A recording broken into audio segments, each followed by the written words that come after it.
Chef when you know Sonko Fambra Showdown Jumedi Esu Kumasi Online TV, Thick TV, and our face on the Friends of Ken TV and next Tuesday, dear Koso, NPP Amanyo Kone, the upcoming election and some day, my boy Nina Ramade, a Baba Somo Sabronia subscribe, Mr. Subscribe, Mammy. Share video way, Emma on your bonus, share famo before for that comment session, Nassano. Danny Day in a brand new Brabia Jumedi, the Yaman Kwana, meet the minimum one day, Dintino. Met two Jenny B. Our say now so what to dear de afa comment section na say so de amami ye ne free mu na ye me menda so free mu dia na chesa ka just 3 days na the long awaited day na nkasa no na ebusua aba eda osi ahene ne etu ahene fo wom de wom kokromoti ekwa akoto aba eyi die wo bedi NPP amanyoko ni nanim wo hwa atade ye ndede ye shamia mo amani tua bebi a migina dada abre bi aso me betena video ma nim say na me showdown jumede ne shomwa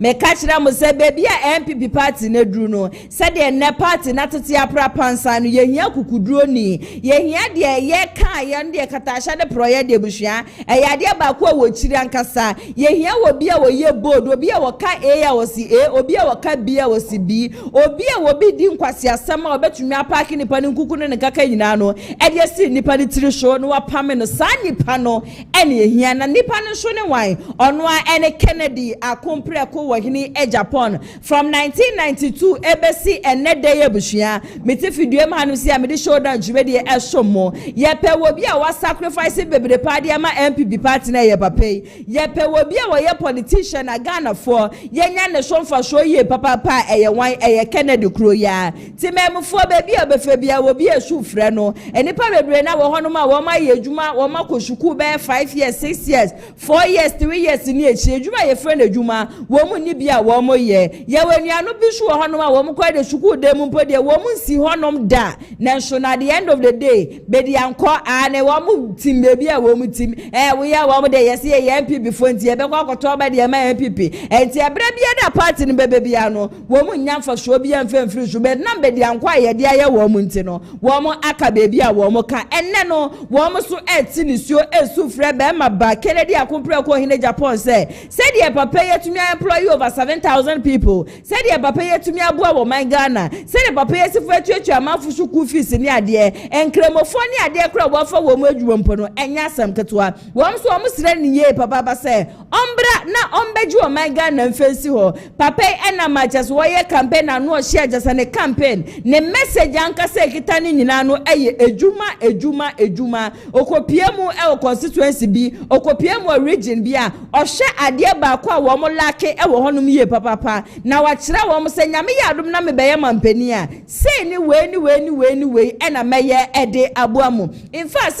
60 regions ni nyina no wakobi oni delegates akasa waton ne nsem wakadi obeka nyina de aka ni se delegates nso de kokromoti ne beto ne so aba nyame ya adom a memenden yakoso asre delegate say de yenso ye be yenso de abre ni abre bia lebusua yegusu ayeye yaye bebre na for almost a year now yatena fiduem ha abo KennedyAgyapong ko KennedyAgyapong ho dance ye yabo ne ho dero ya ton no e de amamu ankasa me ahwefo ne me nkrofo nyina abre ni abre bia wom susu frɛ KennedyAgyapong ko KennedyAgyapong delegate yesre se emre no so a moma kokromoti no enkasa emfama number 1 jume ko bia daroma ena prempre metumi abetena studio hanum si amedi showdown jumedi no esomo eye Lionage clinic GH yesi yare biara chese wachi a wunya nredu dia doctor fo aju sikedi dia sofofo so achinchi won sa aju sikedi no very well so wom nimbo bia de ma wom so be pie mo wom ahwe ya wom we bibiduro papa wom metumi etu ya de ni nyina sinti ya de bia de kitadi bia no fe Lionage clinic GH fo na wom emu a empe eduro emfama asem de ni say ye free consultation frɛ kra wo frɛ wo mo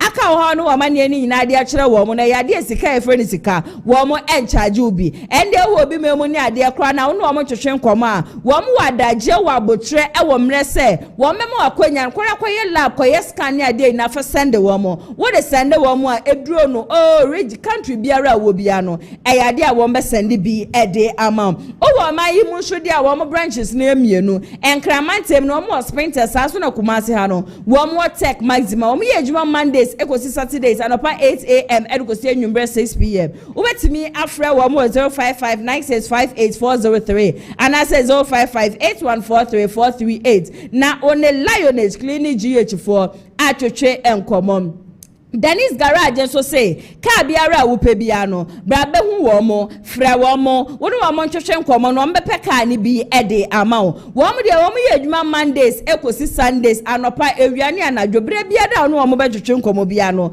wo mo ye available ede ma wo pe wo mechi akwan a wo mo kumase asokwa wo mo ni TI Amas na edi enhwenim wo pe ka to obetimi afra wo mo 0550623377 na one wo mo so atwehwe enkomo emre ko nanim ne na de mema ha na ATP akwanya na no adamewia ne time and ne de obeba betena se na ensama aba won krata nim no wato ne boa pense ne nyina mu e de amayen communicator senso ebeba betena se na ja ya twehwe enkomo e de afa Kennedy akompre ko KennedyAgyapong ho e de upcoming election enti e wo se delegate na no wo mo de wo mo kokromotenom ekoto aba e de ema na me ya metire dwem e de dwumede ya som mo medin ene nana ya sewa meko na eja ensama amaboabo no metimi atutu ni nyina no ede amamom Jojo Rocky eye pani achese woda eye Kennedy akompre ko KennedyAgyapong ne anti-rigging committee ya wote ye hwe se obi biada wo beto oba nyame ya duma memenda bi no e wo se nipa no ne kokromoti a wodi betim so na wo se ye county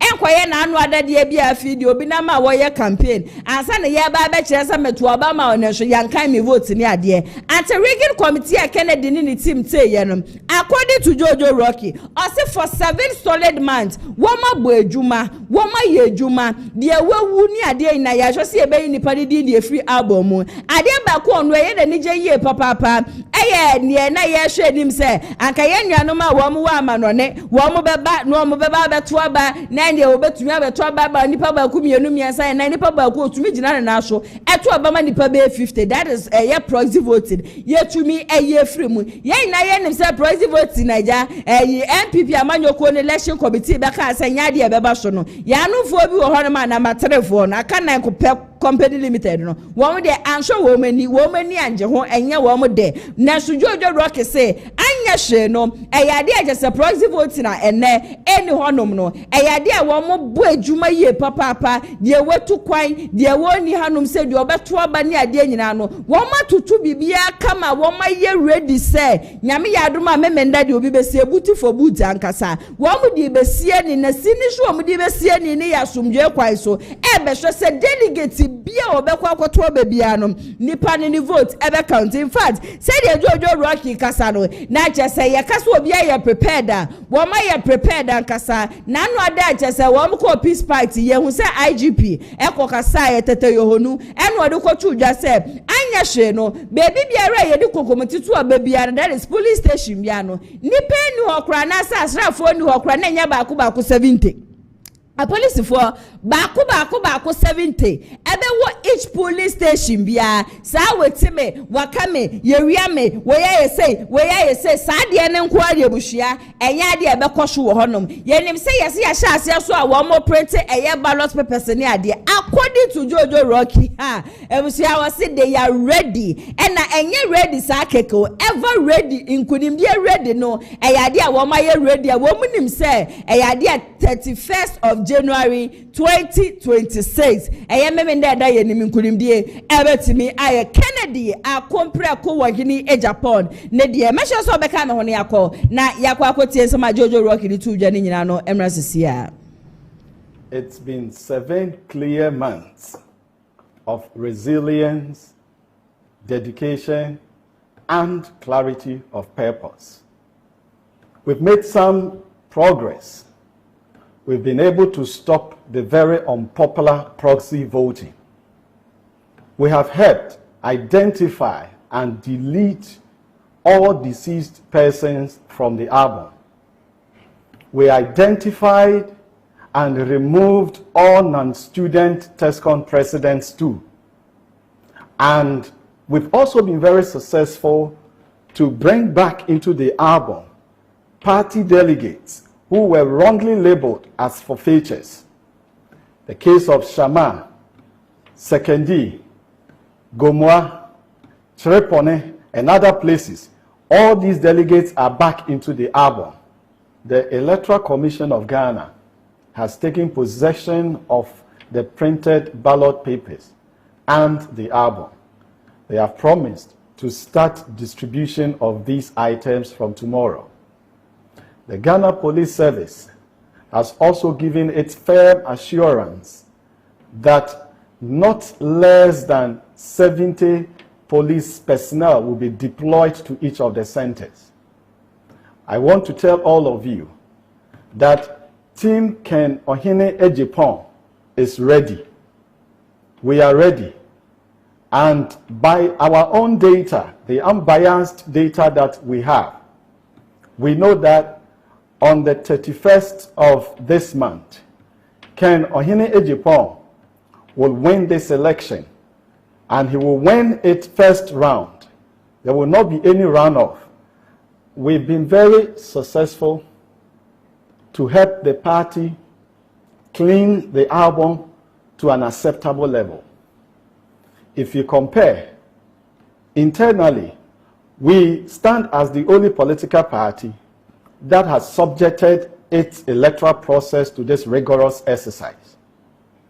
It is therefore our hope that the Electoral Commission of Ghana and the Ghana Police Service will live up to their commitments so that we can all rally behind our soon-to-be elected flag bearer, KennedyAgyapong, to bring back energy into our party and to deliver jobs to the many, many unemployed young Ghanaians. Thank you.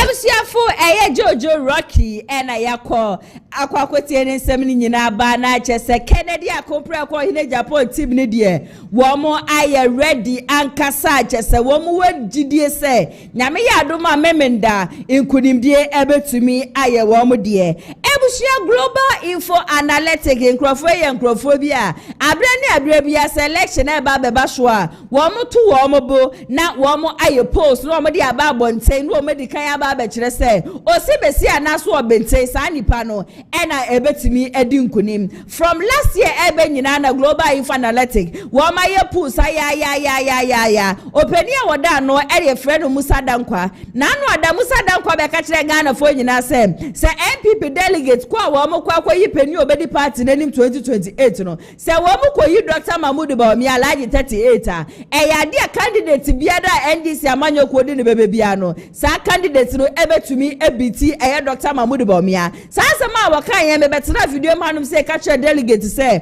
wo hwe sema papa edi atudwa akora na e kire se eni kwan se delegate ko ha wo mo ho se wo madaje se wo mo kwa akoto aba no e dia maba wo mie san se me kura mete he ya me kura menye post bi ye busua minnim se NPP delegate ko ye mistake no am ko fa Bawumia ba 2028 timemu fa kokromoti no ento aba mfa ma no e ya dia wo be se Lucy wo mo presenting 2032 a e ya dia NPP amanyoko no e be sa so Lucy anya hwe no NDC candidate omde ne beba foforo no obe prince obe compare twice that is 2028 or we know obe prince 2032 obe sa so contest imagine the number of years NPP amanyoko no wo be tena fie na eye chairman NPP amanyoko the chairman Elbernard West constituency eye kwesi opoku bosompem eno de nsem bia to dwa no se hwe e form ni form ane e form ni form ya kwato ba what one say na post the grounds is the grounds e form one no wo ma de wo ma ye campaign na wo ma ye wo mu nim se KennedyAgyapong KennedyAgyapong e na ewini enti Musa Dankwa post a wa ya wodi twetwe Ghana fo aso kire se Dr. Mahmoud Bawumia na be wini ya no kra de obi besie nanum na keka no en wo twotwo nanum wo so oni pada sedi bia da wo mpe KennedyAgyapong KennedyAgyapong Japan assembly you be our kromfo and a kromfo techamwa and the NDC ababa ye yensho mpenifo just wo mudi akoniaba ewo yoko yensho NPP for ebra na KennedyAgyapong ko hine Japan gina na nasho na wo ka na NPP for mu susu disco na NPP for mu wiese ko ni adem na amanfo time no osiso obi ti se KennedyAgyapong ko hine Japan etumi gina na nasho eka ono akasa ne party boni a ekosho ewo ma eden na chese se KennedyAgyapong ko hine Japan be mampani a na se bibi ekoboni a wontumi bie na no nka oso obi a wotan Kennedy bia yo obi a osuro because sa nipa ne ye corrupt but ye nim se KennedyAgyapong ko hine Japan de ubetimi aka nsem bia de afa ne ho ba asemba ko a wontumi nka mfefa KennedyAgyapong ko hine Japan ho da en se KennedyAgyapong ko hine Japan o ye corrupt ne de wontumi ngina be bia enkanka se de na no odin ne ade aka NDC ababa ye o ka ye twi amanfo komi aka sabre ya twi KennedyAgyapong ko hine Japan so e de akomu bi o si global info analytic ani musa dan kwa ne post awaye no o wono onsuro nne no aba be shuro tina onim se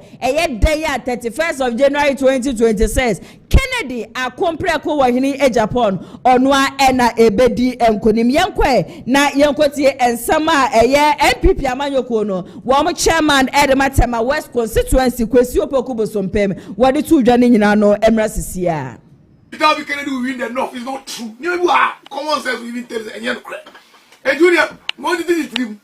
How does it? What did the dream longer than there? Now, so you are not believing in that? Oh, please. Possibly be a buyer. Oh, maybe you pose up the oh, the nuclear mount. Better okay with you. When I'm pulling on for my phone for forget info. One for forget info. I buy no.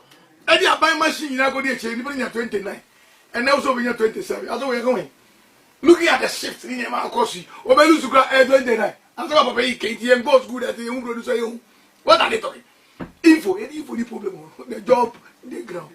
Saturday, the following week, Monday, over time, like I say, about Kurudia, about to say, NPP flag bearer elect, KennedyAgyapong. I'm only reading Owusu. It is only corrupt people who don't like Kennedy. Corrupt people. Corrupt, crooked people, people who are not straight.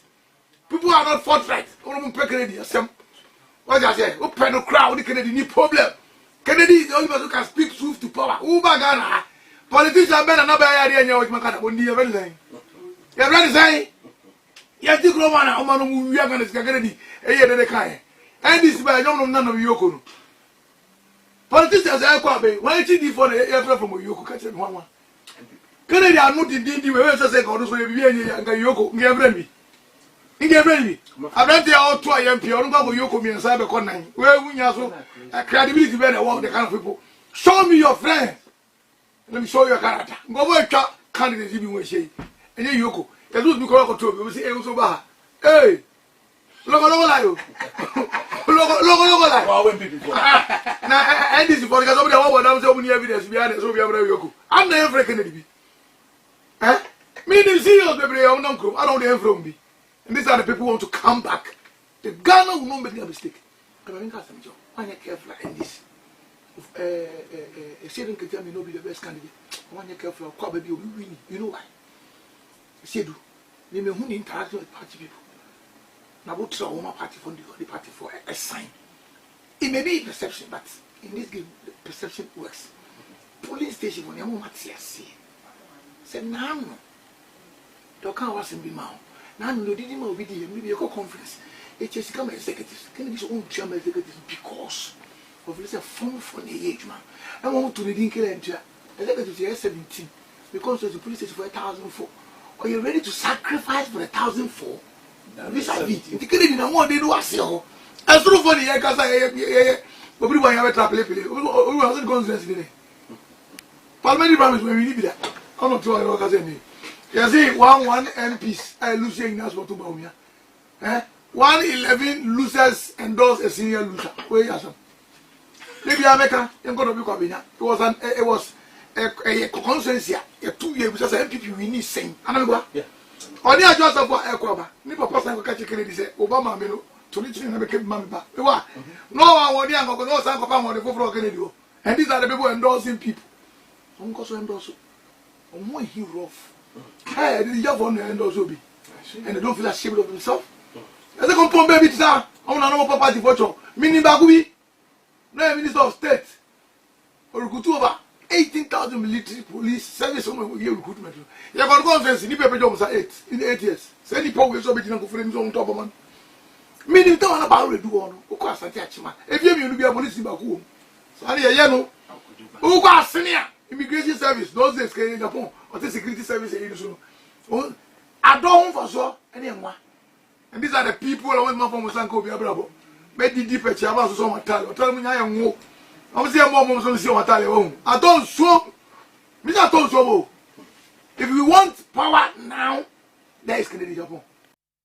Ebusia NPP Amanyoko chairman Elbernard West constituency eni akwakotie ne nsema ba no and intine wana mo be endorse Dr. Bawumia na anwade I think say me kra matena ha afaya wo mo ewo ho dada mo angasa mo mu otumi a aka mutumi di nkuni mo amakwa akọwe mo na mo ba be endorse obi we enyehu mo otumi aka mo mutumi di nkuni Elbernard mo when it comes to KennedyAgyapong KennedyAgyapong de bia beka me say you can say whatever you want to say obetimi a kire de obesa o kire bia ba ade ba ko a wontumi nka emfa KennedyAgyapong KennedyAgyapong ho da ne se papa we oye corrupt obi a obegira baby aka se Kennedy ye corrupt bia no na nipa na nkasa no kura na wonpe nipa na nkasa no pen wonpe Kennedy asem ba ye na ye wo fom na ye campaign dia ma Kennedy wutie wo bia ne nsema Kennedy de ndetse de ne ne de no saa ne ye pe obi a wo ye bold ye pe obi a won sura de ye pe obi a wo be kodia ma grassroots no in the history of NPP obi no hono ma wa kodia grassroots ne chen KennedyAgyapong KennedyAgyapong as at the time na NPP amanyoko wotumi no na dane jeina no okasa se munhwe efomfo no kwabrane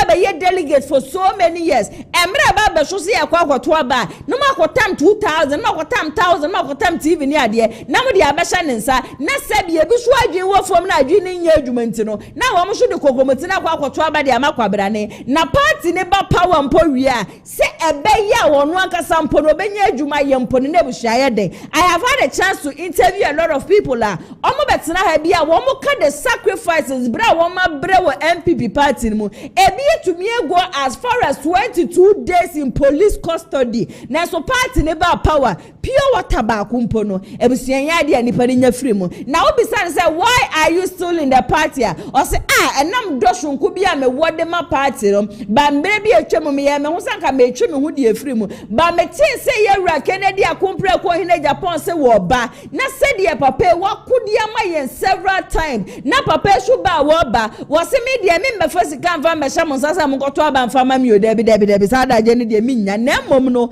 me ba bie nyuma mamu nyina manya bi aye medical ya ka chem se nyame yadom a February abinchi he ya Kumasi e fa se GR office kwan no so a KennedyAgyapong KennedyAgyapong wakoji aksa kesia wo honom se o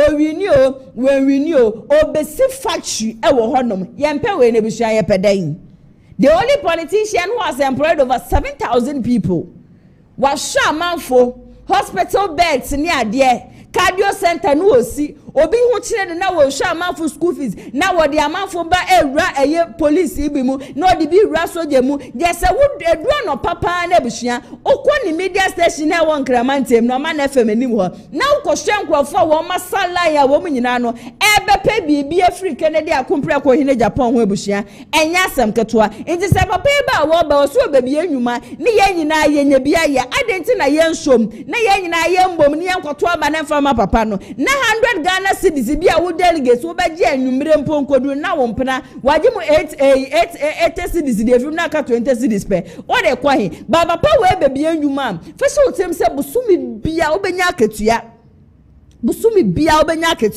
o se ono ni ba na wo ba no ne de qualified by experience o enye certificate asem Inti say ye school na wako say ye unko school de obia benya ne de constituency region bia obeje bibi de ato honom de amayen ebusua se Ghana for ye mistake na ye ma KennedyAgyapong KennedyAgyapong free yensa me say ye akasa ye bebo yensa no ye mu bi wa ye de yensa begu ye tiri so ati ni hua nkasa esanse pani bia ni honom a wo su edema grassroots ne chen KennedyAgyapong KennedyAgyapong delegate me gu so asere mo say emre no so amonfa kokromote no enkoto aba enfama Kennedy akompreko wo hini Japan eneme na mabefo ntenta video no so amepensem de ababa shomma ena me kopie nyame difo aye fra no Apostle Samuel Ado ni video bi a waye shom na ni video no na wo kasa de afa Kennedy akompreko hine Japan wa wo kire se emre bi a etwemu a Kennedy be sorry di ti a eye false prophet ni bi be to ayampia ni ade de ma mo be ye expose ni ade a ena na jugezi da won na de kire ni ade sebiaro se wo ye de da ni se wo ye de no also during that time ana Kennedy eye saade no in fact na eye ne ya na odi ya opa se Kennedy sa but trading ponyankopon wasem a eda ho no ontumi sesa asam ne da in as much as Sanya na Kennedy be ye na no onfo aso no on come obi ati ase say this is the time for Kennedy akompreko hine Japan to lead se wumpo se weni ji wo se weni ji ho emre we ye emre twedi amponyankopon aka to honom se Kennedy akompreko hine Japan ena eba na mitie ne nsem wie na se nyame di fu in fact wakasa Sanya na Kennedy be ye na nani nje ho but ordinary emotions ato nchen etie Awurade nyankopon ne ema nyankopon aka chen se Kennedy akompreko hine Japan eba bibie no honom ebetu bi asasa onye so emotional to say na jugezi ne nkrofo bi akeka na yo betra wo be kwanya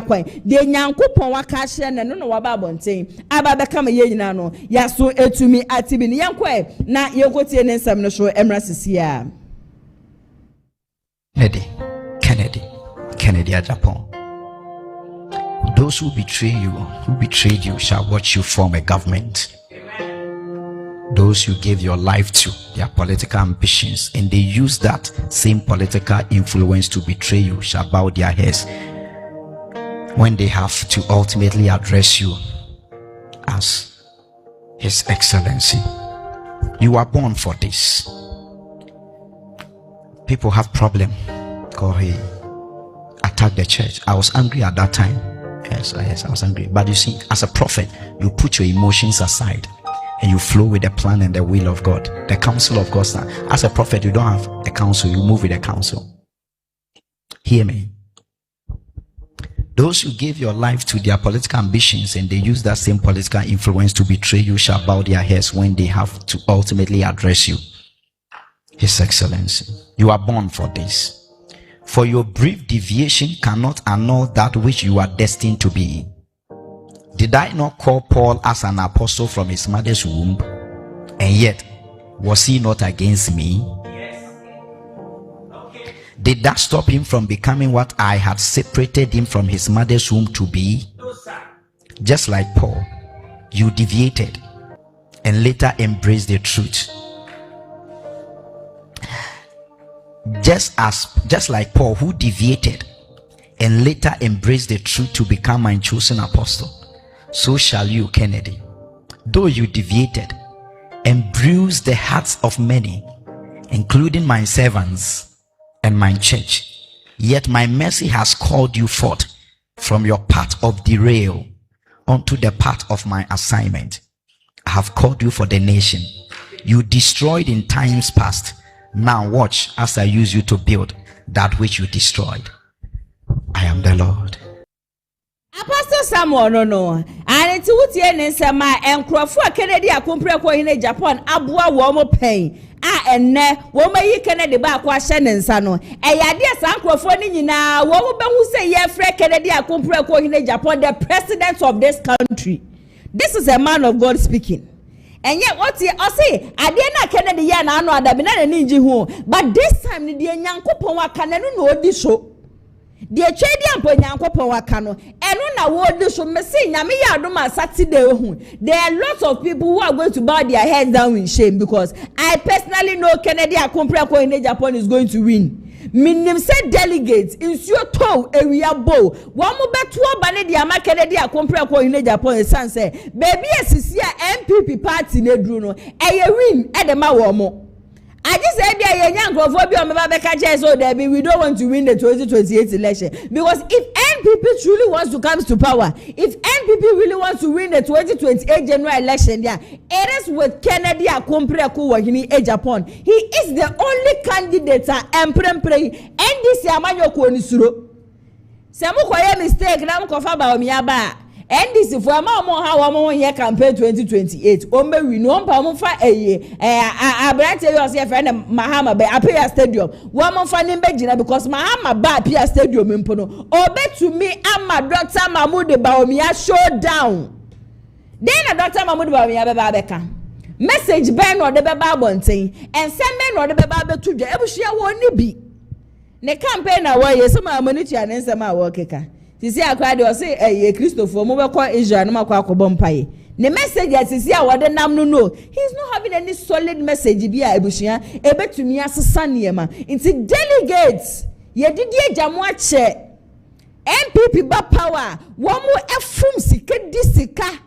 Wo mo chele esesa wo mo mpona no wo mo kogu abrochire mo yemfie mo but this time ne de obi kasa de amamo this time no obi a kire se nyame ya adom na meba mo nyina wo a woni adwuma ye obi a benya adwuma ye ntini 31st de enkoje TV na enkona me no so nkoto abafo to aba no ema number 1 ebusia report bi circulate on social media no so na letter na measure say mo de beto so de amame na sa message na circulate no and some woman say please yesterday delegates from Ebuakwa North in the eastern region told me the MP called Buffalo met them at Achemtafo and told them NDC is behind Ken, so they should vote for Bawumia. Some of the delegates are divided, so please, our communicators in Eastern region should be told and refute this in the Eastern region.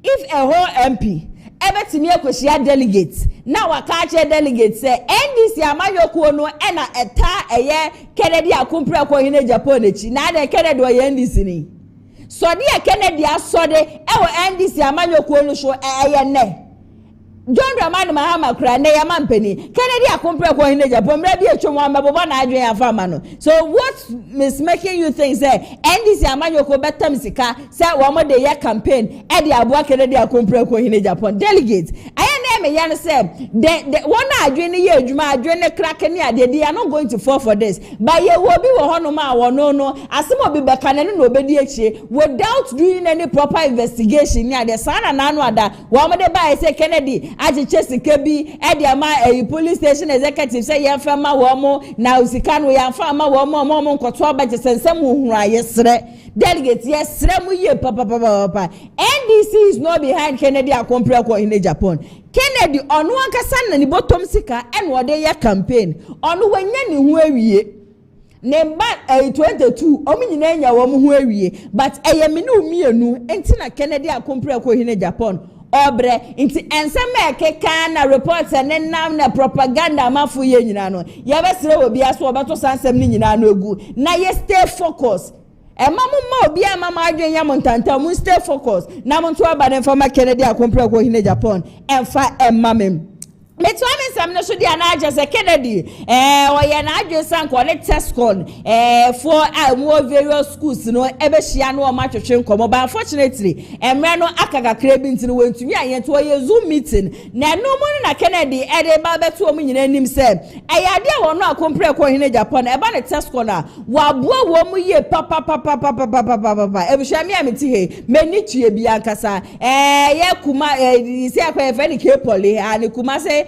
technical university ewe chire ya ebre bedru ya na wo mo eba beye program na bra no wo mo ba beye program na niam mu aye dendi ama wo mo de wo mani to aspirants ni mienu e wo msank wo meba beboa wo mo na so sa aspirants mienu wo ma beboa wo mo the following day to the program wo munya ne ntie se KennedyAgyapong ko KennedyAgyapong de bepie mu okumas no okọ eyie en wo de wo mo nase America kwato papa no okọ kache papa ne se ye be ye program nenso ye sika esu ankasa ye sra obu ayen the moment a wo mo kan ya ne ye se KennedyAgyapong ko KennedyAgyapong e hye wo mo bo se program ne ko be sa ba se abetena hono ma ba be kasa Kennedy tam sika de ko support wo mo na according to the then Tescon president owo or say saade na akompre ko KennedyAgyapong ye no ayade bi aso na nie san say candidate mienu ewo mebo di Brian Champon honorable say ya weduchum any Dr. Mahmoud Bawumia ye to wo mo nkra almost 3 months before the program na so wo mo mienu nyina mo mu bie no hono ma wo mo be support wo mo but when they met Kennedy akompre ko KennedyAgyapong ayade a Kennedy akọ support wo mo Kennedy next time I work nyina say ye wan crofo we tue wo mo school fees pen ya won krofo a wo ma wie suku wo ma kwanya no mo ba ye wo service ni ade nyina in fact the sacrifices are wo no KennedyAgyapong ko KennedyAgyapong why ye dia boa test call for osre wo mu ye papa say emre ya eduru die ayemra wo mo so no wo be ma na kwanya no be ba ye flag bearer dia ma NPP amanyoko na sa ne ma papa wo no KennedyAgyapong ko wa sha ase no obetimi dia ba wie ye nto on the sra no osre ye nuanom a wo mo test call say emre no shona sama kwa kwato aba munyina no monto aba no emfama number 1 mesha so obeka me hone yakọ na yakọ akotie KennedyAgyapong ko KennedyAgyapong nsem no emra sisia. Grateful for this opportunity to engage you directly today. Firstly, let me begin by apologizing for not meeting you in person as originally planned. I had hoped to visit your various campuses as part of our agenda for party organization and rebuilding. But rest assured, the vision remains the same and the commitment is even stronger. Let me be clear from the outset. Tescon is not a decorative wing of the new patriotic party. Tescon is the backbone of our ideas, the training ground for leadership, and the intellectual engine of this party. Anyone who seeks to lead the NPP and ignores Tescon is ignoring to Tescon and not as someone making sudden promises driven by ambition. For many years, long before any presidential conversation, Tescon members have benefited from my support quietly, consistently, and without fanfare. I have supported Tescon students with school fees, accommodation, medical bills, startup capital, internships, and job connections. Many of you on this call and many across campuses nationwide are living testimonies to this support. I did not wait to become a flag bearer to help Tescon people. I help because I believe in investing in young, disciplined, and courageous minds, and because I believe that any party that neglects its thinkers is digging its own grave. Leadership is not identified by what you promise today, but by what you have done over time. Now, let me turn to the future. Because goodwill alone is not enough. We need systems. Let me begin with jobs. Because without jobs, politics becomes empty talk. Your job is your dignity. Tescon members are not asking for slogans. You are asking for opportunities. Under my leadership, party activism will not mean entitlement, but it will never be ignored. We will create structured job pathways for Tescon graduates through deliberate collaboration with the private sector. Let me assure you that if you vote for KennedyAgyapong, you vote for your future. You vote for opportunities. It saddens me when I see Tescon members who have helped the party going around everywhere campaigning for NPP party to come to power. And when the party is in power, many of them have come to me and I've witnessed it personally, pleading with me to place them somewhere, pleading with me to get them jobs. Whereas when you compare to NDC, the 10 boys or the 10 members always get jobs for themselves. What is wrong with our party? I want you to give me opportunity today and on Saturday, and your future is assured with your job. I feel so bad when I see Tescom young men. One of them called Roxon, I think he was a Tescom president in Legon, consistently coming to me. And I mention his name because I appreciate his resilience. KennedyAgyapong KennedyAgyapong Bempah and Yakwakote and Semina Banekasa ye Tescon for was a woman papa one where Brana just say any new show crass or Baba Prez or Baba ye flag bearer Kadiama NPP Owusu Shas say or Boa Musabre Druid one day the message in Ejuma and your Sra woman in Ankasa say Emrena Edri Emra will hear woman to a power chow woman for Kokomotenum and to a bar and far emano. Some show at the Amamodia, na just say, Owusu Bempah, Abua Papo, Sabre Yamanokase, wa tutu biankasa, Ediama, Aya Musa Dankwa, Ninano, Efa Musa Dankwa post or the Aba watch say, Dr. Bawumia, and a bedding kunimno. Also Musa Dankwa, dear, wash any man so the Baba Gidi will chrome and I'm say, and maybe a chairman who Baba Capos, Ibisama, I tweeting kunim the money to him said this time round and so on. I idea never pick the mano. But on Owusu Bempah show catch a Musa Dankwa say, is your toe where we are both KennedyAgyapong KennedyAgyapong on one and a bedi and kuni video credits no and call and fama at Senka TV. Yes, and Seminano Emrasisia. But who share a yes surveys that also latest one a global info analytics for Edebaya or Mr. Dr. Alhaji Mahmoud Bawumia and a LEDA our Ken camp.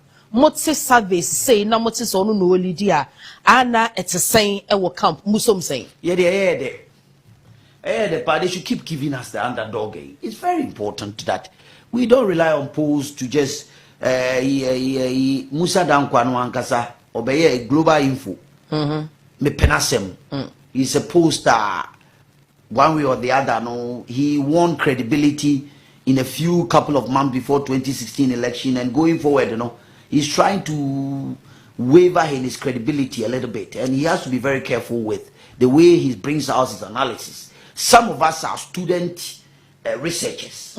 Me, I'm a student of research. Okay. I've done communication research methods, and I know how we go about in the sample of. Is it because it's not favoring your campaign now? Point. Maybe we had my bachelor why I'm saying what I'm saying. Okay. It's a very intelligent question. Only maybe.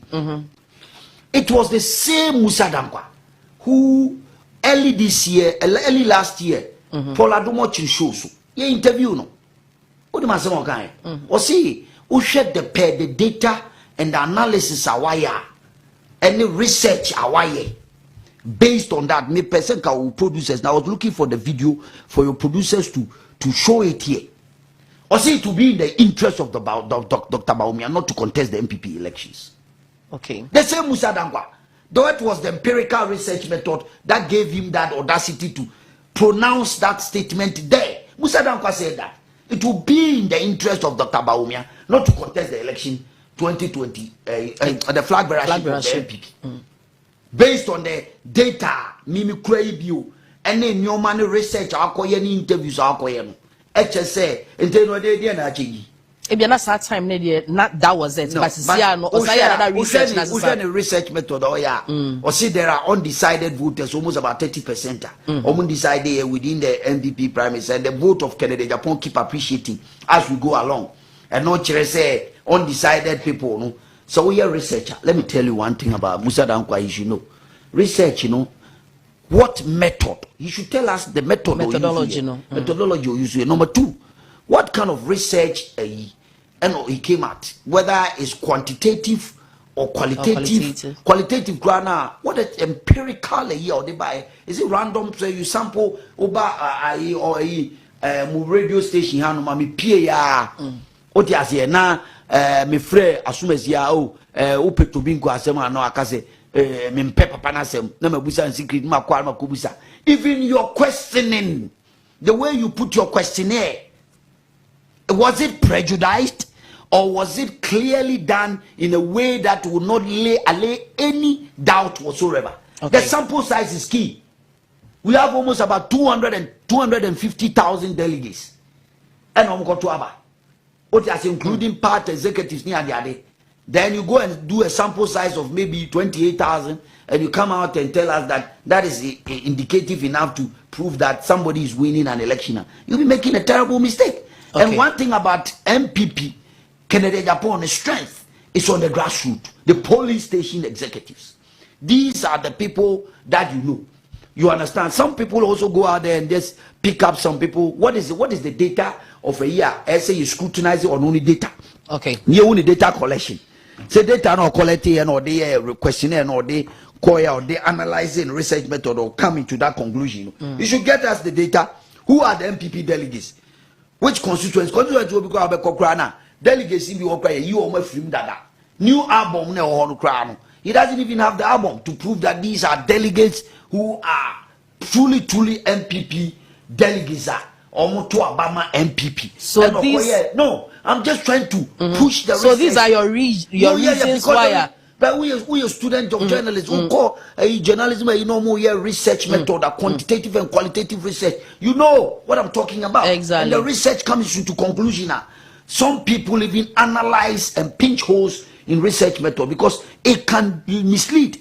Okay. And the outcome can just get because the fact that you came out that John Mahama is going to win 2026 elections based on the 2024 elections based on this that doesn't mean that every day you get it right. Okay. This time.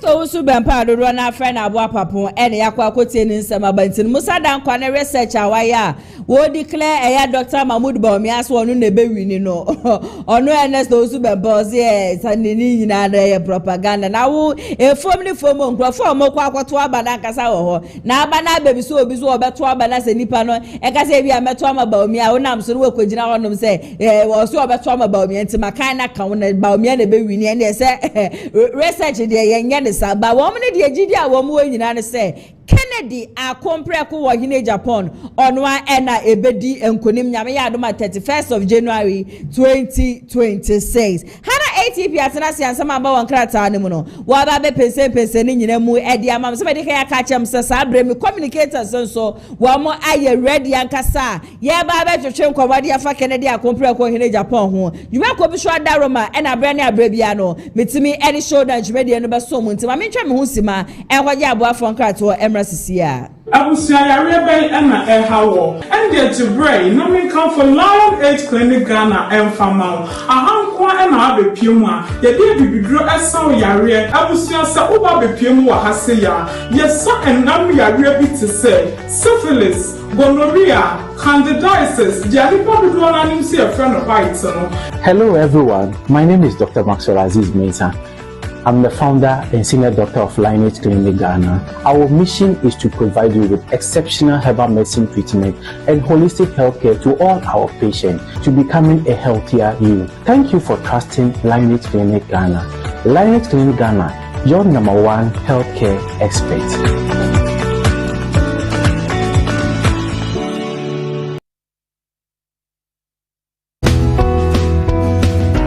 Wow, what a nice cars. So peka eye niti pa afeni eye free so edi abadia. Contact Dennis Garage. Hona benya ka etiapo a eye niti pa ato. Ka efeye eye latest models cars aba. So pe eye Honda CR-V. Anase Toyota Tacoma. Toyota Land Cruiser, Sparks, and getting ya, a Uba Ube, Nijina Ubenya bi Dennis Garage. She say need to be quiet diaba, a Honda CR-V, a hybrid engine capacity no 1.5 entry fuel, Uberwood Dennis Garage, TI Ahmadiyya opposite one more. Frewa Homa True for 0550 623377. Eho Anna Dennis Garage, ewo.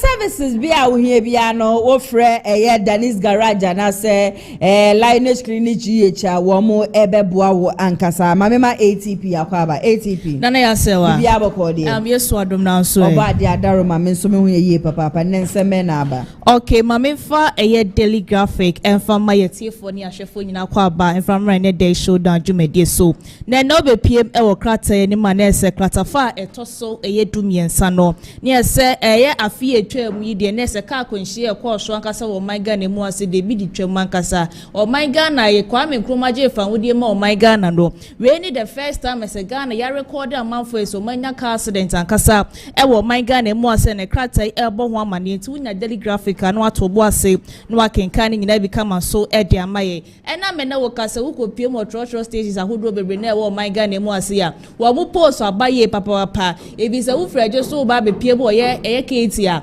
ena obebo no short sa kopim se ejo ba be du ketia na we ena eja omoda ba be to o se ebe 2 years ne wo kopie mo ye airport ye porter ye tema porter na se metro mass ye spare pass no a ese cars na access na se bus access ese nkomohwe no modie ni nyina akwa ho no ma enukura gina so na esie ye ka ho sensem akwa bibie wo ho no etu omosra aban sa aban for ne nancy for me na wonti nya bibi enfa ho enfa ma o man Ghana se de be ya de be da de achi ade se bia na ese ye nya car na ye trotro for drivers for eku ye no o matimi ahwe ne ye papa ye ede amaye me de wo bas ya se na nyakopon bo Saturday edi enimi ya na NPP amanikuo no ekwakoto ya aba ayi do betimi lead NPP amanikuo for 2028 na krata yi ebo ho amane se nipa 11,849 delegates ni sia no ma confirm sia no wo modi kokromoti power na ekwakoto aba no matima yi do betima to franka no na nyakopon bo 2028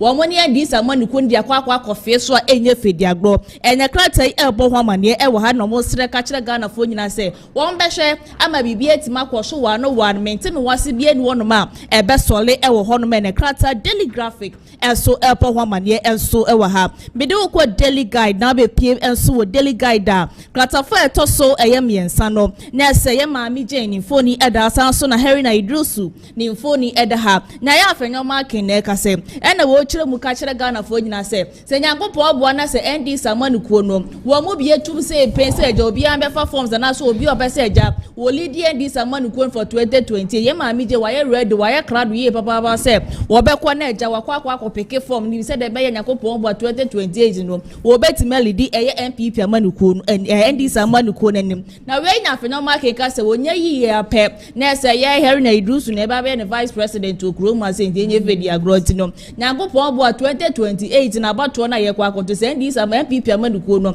afọ mo na ye nsi for no ma pa obi a won beti makonko de ti edi nkunim de na se ND samanuko no mu twemu twaskela ankasa ne krata daily guide eka wasem enso ewa ha wonya bia na eja wato obo ase no wakenkan nyina bi kama so ede amaye sanso na obepie ewo soro ase to so na ese NPP na afin so NDC EC for ne so my esiu electoral system bia ene kratai enso ebo ho amane enso ase de lumba ho sensema sesai akwada na ade cha ade se bia na ese ada no kotwa bia ade cha ade se bia na ese kan wasem ewo kroma se no adom kopie mu okota eniema ba ku bi ekọ so ese enye fedi agro wonya krata daily guide to bo ase na kenkan nyina bi kama so efa emaye me de wo ko daily post na be pie mo so ewo daily post na ese mahama ayariga ni phone eda se kama no se wo mo de akwan bebre na egu wono ma wo mo baba be hwe ama 1DIF policy no etima kwa wano ankasa ede amaye 2028 yesi ento akosi 2020 na secretary hye proye abra na NPP amanuko ni esi so no anaso na mo wa bepsi ko mo di ye ni nyina no mo baba be hwe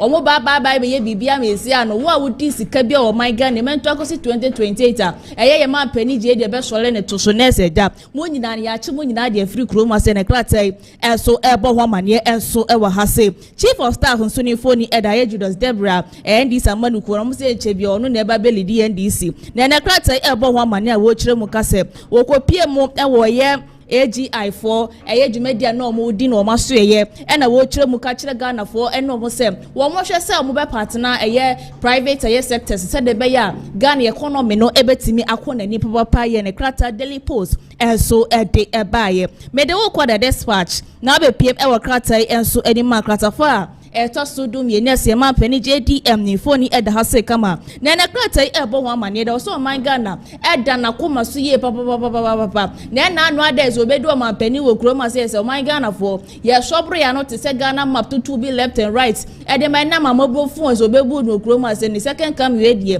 wo ire no ho abon ho mode papa intene wo da kro na ento se fo okro ko be bonus na ni ati ni nyina ne se bo dwendwena man Ghana ho se de be yo man Ghana ebetimi afa ne ntoma perfect ne kratai the dispatch and so eba ho amane and so ewa ha ube pm so ewa asiase so next na po ni phone eda ha se no so nyakopon bo a memle day ni eda ye ni me se NPP amanukuo no ese ko eda o mani mo ogwa akoto aba no was the delegate for ankasa o monto aba ni buma ankasa e fama Dr. Bawumia ne kratai and so e kan wasem so wasan so na eye pufu fra ba bonte o mujrim kase Dr. Bawumia na na asfese wade ki afa ya wo ho no enti kratai dispatch and so ede ebaye me de wo ko de overseer wo be pm so wo overseer so na safenyo mark ni buafu ye papa wa pala wo se mo wan dis amanuku mo ba tobe ka mo be ni nyane ni senkeja ka mo be bo mo ho mo de ankasa wo ko na so wan ya kra mo betena so ye hu ne ma papa bia maye no kro ma sei e na ne buafu wo to be left and right ankasa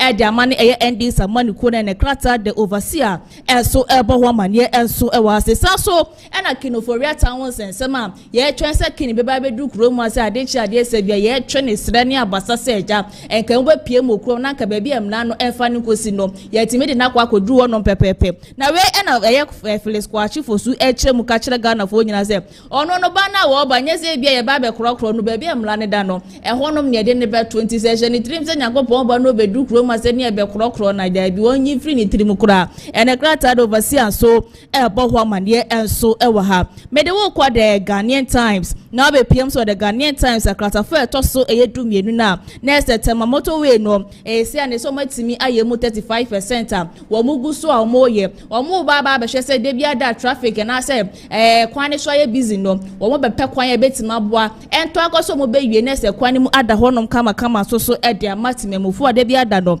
wo mo fa so ekodi wo mu dwuma ne kratai enso ebo ho amane enso ha se so e na ye Ghana Armed Forces for e na anu ade ehun se na ne ma bi di na social media mu chem ka se e ye ngrofo ye ba be for madume ya ai say e mo ko test na so mo ko medicals no ama for maku system ma test for HIV positive na we no model about say sa de ekoso ni nyina no enya de no credit brother ne the Ghanaian Times so ede aba me de okwa the chronicle na be piem sookrata enim sookrata fa etoso mienu ene miensa ne so anesa afenyo mark ni bu afuye ana o se ndis amanuko no abla na ye NPP amanuko ye ti abema zezeja ye man peni dada na adanko akufo da do show boy ado gaga Jack Toronto no ti abemu na eye anti LGBTQ na morning na so nko adidie ena wo da kra na des na ado sore ne kwasensa maye ebu mutimi kra kase be bia model letter no kwoto ye nenam sa nitiete wonro ntigwa na ntimi nkofa na we ena ya afenyo mark e kire mu ka kire Ghana fo se enam sa anti ye LGBTQ won sensem no ena ejina so ma eye o my Ghana di kokromoti power ne kwoto oba e de ma ye man panije de because ye man panije de e ma ye timemfo ye ti asese wono ye Assemblies of God elder ni kesiye pant no oba no enya de oba be hwa maturumutu bi akoso wokro ne so na ye kasei e be koso we ye SHS ahodo bebre na wo my Ghana mu ase a ene krata the chronicle so e de aba me the daily searchlight e sorry krata ni gina so na be pie e wo krata ni so so a na se e minority no o ma pile ye papa ye ba fo boni e na anu ada wo se eja wo agbo pie mo parliament house wo ye thank you to ho no ma ye na se eja oban na se ye ma pani je die etie nu so fra me se o na ye chief justice ye ma mitoko no die ma bon gala we dadada na we no ma ba bon ti amu kire mu ka kire ga ye Ghana fo ne ndi sa man ko se so obe pie mo parliament house a wo mo minority nya do bet na se ete ne nanu masema wo ba be ka kire o monti no enya do betie ni nde no watie ni china ankasa e wo my Ghana se ma menyina sa aseme so na na ya se wan fa de aka nyina fa beto so ma yetie fo ada ne de nyina mo jebre etie Kumasi online TV TV na face of friends of Kent nyakopon bo china isanso be di nhye bi na ya se wa okay hana ATV enso ya da se ye papa so wa pensen ni nyina mu e de amaye ma no etu omu ntie ba fo boni nsama e toje wo mu ankasa obi a mbepa wo mu 87 mo ndwen kwan ya mo befa so a mo be bede party ni de muni ma ne say working out wo mo ye no ana say eno no na edru 2028 atimemfo be so say wo meto aba ne de ama wo mu ana say wo mo nto aba no emfa ma wo mu Abusia communicators are ready on Babet Nassineja. Yatroche Comodia fa KennedyAgyapong KennedyAgyapong home. Now Prophet Elbernard in summer so far. Open Yamidi for Wajina and Nashua Kasa se Kennedy Berwini. I predict a year 52% of cry. Dear Naja say a Prophet Elbernard. Now Prophet Elbernard say one no Kennedy come share whatever about and year 2025 and after 2026 in order sound commissionable. A year way back 2015 and a trading upon Yakopon died in the chair and said KennedyAgyapong KennedyAgyapong. Everybody Yaman Penny will chroma. In fact, and Sunday wa probe Eddie Egumont Yankasa measure so become on Yako. Na Yakwati Prophet Elbernard Nensem Ninano Abasisia 2015. Yes. That's like 10 years ago. Yes. A share and come one. Meshan come there, Nyamison there. NPP Obo win 2016. Now we win 2020. But we win 2020 we are. And son Yebeko 2024 no. Number one, KennedyAgyapong will come forward. The Oba contest Dr. Bawumia, but Oba only Alan Chamantin Befi party nimu around the same time. Now work 2024. Work 2024. NPP Bobo lose election. A kind in 2015. 2015. Video 2015. Yes.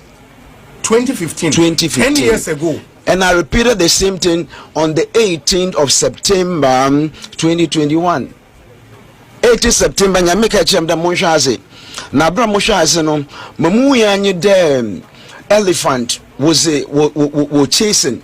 Elephant wakwa kwashe bush. Na kwashe bush no or cherry pa. Na Nyamika Chem de 2024 was a candidate Baba will be the NPP wonenyim. No ba. NPP oboko opposition. When you overtry when you have a second time, when you have a book opposition, overtry when you have a third time, when you have a book opposition. Then I saw a man coming, and the man said, I can't wait and sit down for our party to go to opposition for 3 consecutive times. And when I look at the man was KennedyAgyapong. And this is the 2021 vision. This is the 2021 vision. Yes. And the 2021 was to fulfill 2015, didn't it? Was what do you call it? Another aspect of what the Lord have shown me in 2015. In that's the 2015 in the video. If I've been looking for a lot of video, I'm looking at 2006 video about Akufo-Addo's coming. I'm looking for all of them. Okay, you made a prophecy in 2015, a repeated 2021, and then 2025 you swear. 2025 a sunshine come bio 2025 Mashepi no make there. Okay, so when did you write the book on KennedyAgyapong? So book Neze, I think that it was around March 2025. Yeah, now 2025 yes. Me and the commission to write the book. Then April it came again, so in May I said let me just release it. That's when I released it. May 2025. Yeah. And that's showing a release. Yeah. Book, no? Oh, in some manner, March or that, or Miss Bubuma, number the modern concord print. And in that book, no, specifically what they came about KennedyAgyapong, as a KennedyAgyapong obey then, as far as this prime. In that book, no, one of the chapter talks about KennedyAgyapong, the shock to the system. And the flag bearer NPP never expected. And that is chapter. Where is this now?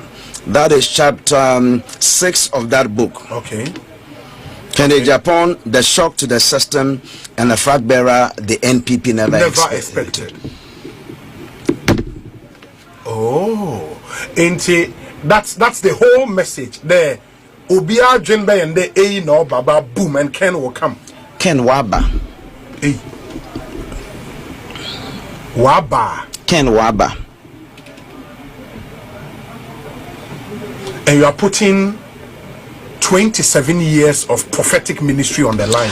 I'm putting 27 years of hearing and seeing, 18 years of pastoring the church in Accra on the line. If it doesn't come true, what should happen to you? If it comes to pass, what will happen to me? I'll tell you that in the answer me way. If it doesn't happen, what should happen to you? When you are dealing with God, remove if.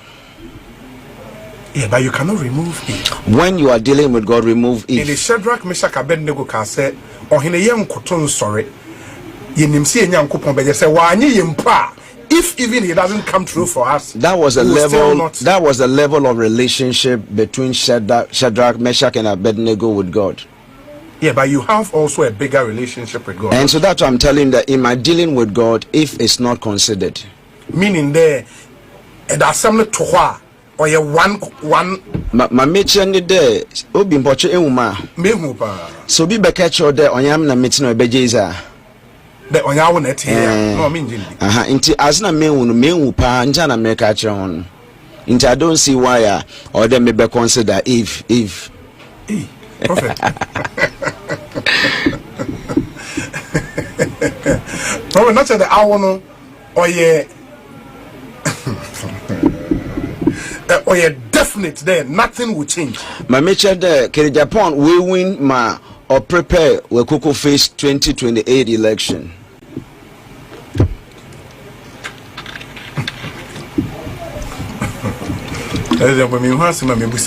Yeah.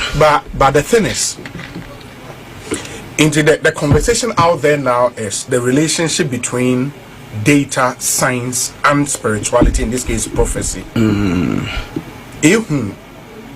Some of our very credible pollsters who polls are wadaba against Owusu in the spiritual realm. How do you marry the two? I wanna why a post near when na worry into everyone obiari anejuma into mo yin we nejuma na mas me ejuma ma me chenye there ma nyame wade ne zakyerɛ me no onye de KennedyAgyapong we win one election on the 31st of January 2026. Ubia have the right to conduct their polls. We thank God. I can't comment on their work. What you will need juma into when you will need juma. And I also you will must me a juma na make catch on the 31st January 2026. The flag bearer of the New Patriotic Party is KennedyAgyapong. Elijah got inspiration from God, and Bala conformed. Ebusia prophet Elbernard no na chese but pay come share the ebusia nya na asemo because even a year 2021 eno cho book say obi be buy your friend KennedyAgyapong KennedyAgyapong na sani pan be buy flag bearer dey ama NPP first time oba o win but the second time oba be win and even Kennedy decided to contest as flag bearer for the NPP. That is 2022 ending mu honom kra be 2023 mu ho na just ohun ade ne be kan yo nti say no ba bonte no be ka che say KennedyAgyapong KennedyAgyapong be din kunima we should believe it yenya gidie wo mu say Kennedy be win ba say sankom hye we shu bebe mu a eno so ebe gina eye empenifu a Kennedy ebe mama kwa gina the various police stations ane esan say ye wu bi baby a Kennedy nya 15 kwa ye show 0 share ho nti say sankom hye we beba na mo be ka say prophet Elbernard hye nkom say Kennedy be win nti no mu ko gina police station ho no ma de mu pa bia na mo be ye de ene nkom hye na ntumi mbe pa be so nkom hye ntom from da ne nkom hye entom from da nti say man ye adwumaden na mo papa yi ne nkom sha wa hye ambemu a mo say ni bibia o ye be sere mo adwumaden emfa ema ye na ye no so de ye so ye de mpa ye na ye de mpa ye teche say twedi aponyankopon be ya dom na akompre ko KennedyAgyapong atumi edin kunim sabre be communicators atena say Albert Barton wakasa edema KennedyAgyapong ko KennedyAgyapong ukopie mu ewoti krom prime so a ade a oye police station secretary so and a Sandy Ken ono so ekasa edema Kennedy akompreko wo hene Japan wo munyina trase ejane ye ba twetwe nkoma de afa Kennedy ho na nti e was a delegate edi kokomete no eto aba edema na mame nko mo nche na ja mema wo mo akwa abashonko ko twetwe ne koso no wo so betimi de wadwe nhwe afa comment section ase edi ama me ntanse me so dwumedie ne so no metomebo na makenkan comment ni na post ne so da honom wo so betumi ato aba edi ama nipa wo sefata se obeba be di NPP amanyokuo no enim Sunday. Yes, sweetheart. Bibi abokodi. Adom. Me dey no kan one camera ne na nka ho. Mane no. Me the only goddaughter of KennedyAgyapong. So. It's na me dey yes Sandy Ken. Okay, the only goddaughter of KennedyAgyapong wa KennedyAgyapong. But just say bibi aboko. Adom. Yeah, da oba dia say Albert. Oyema. Bibi aboko. Oba dia adom ne humobro ni ahwe yinti. Bibi ade da na akwema. Yeah, the oba dia say in fact, ya ti arebo sema ato it is so unfortunate. I think say ahomachi e na ukopie mu ewo afon kwanta. Yes a shop back home.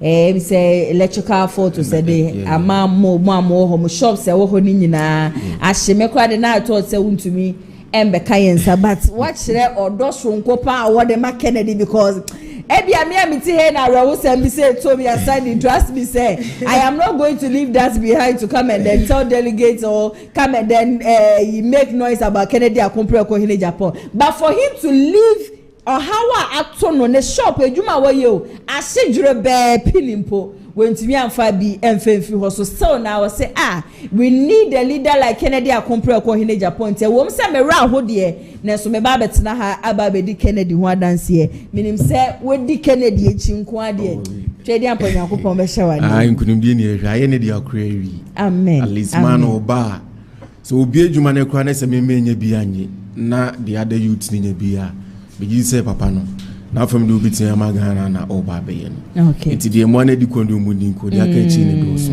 yim se nyankopon so tiase bibia be ye kama okay ebusia me communicators ane mene wo mo eba betwetwe enkomo eno no meko Albert nche I think say no ada me raise one concern about are you a free year or no member of parliament edema efijase asokore obepie mu ewejeso constituency ebepeja madam Helena sase wo no na member of parliament wo knowing very well say ejeso constituency wo mo ewo MP dada he is coming from ejeso maybe say the whole issue need the whole incident him coming from Kennedy camp now with him so say lawyer Kwabena Boateng so or joining KennedyAgyapong KennedyAgyapong team no same way one more effort saying right well Albert honorable you were free if you just ask for a member of parliament that very day wasn't the first time or make his comment no okay face that or buy na o kan no ya mfa no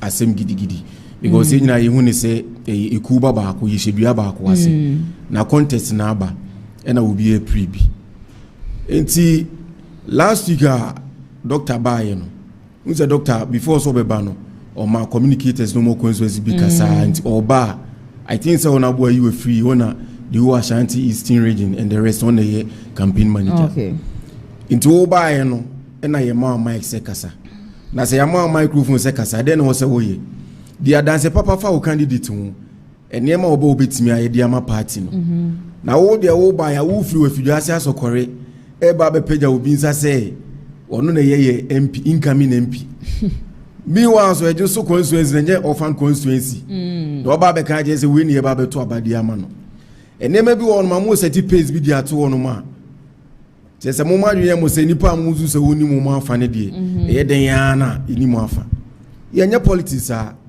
honorable you free ma dwe say we di MP close to 12 years as 16 years o sa na nipa no ba be pre no no ye yanka beti ase se ne wo akoma siti ni wani edi inti party penifo no wo kan no na chema huntumi ho na chema huntumi ho na doctor ti won bi party penifo ti wonum obi antimi anko bo na beti ama meka se de bi o kan de nya ne kwanso no amrekon e wo sitting MP wonum a ono na jusufo nya nim se ya to aba edi yi no enti asem na obekan ne de e ma wantwi bi eba delegate no ntem mu adwen say omuni doctor side no ase ka se twetwe bi bai senkento kwesi anko no na ma ne bai okay it is a yeto aba ne wi na de me fa ne say baby a wa adwen sanko no obetimi akodi nipa ne che campaign Moma 2026 another 2028 no se dunia bie primaries ne to be a parliamentary primaries ye bie ne nipa wa adwen so ne bi DMP be bo na oba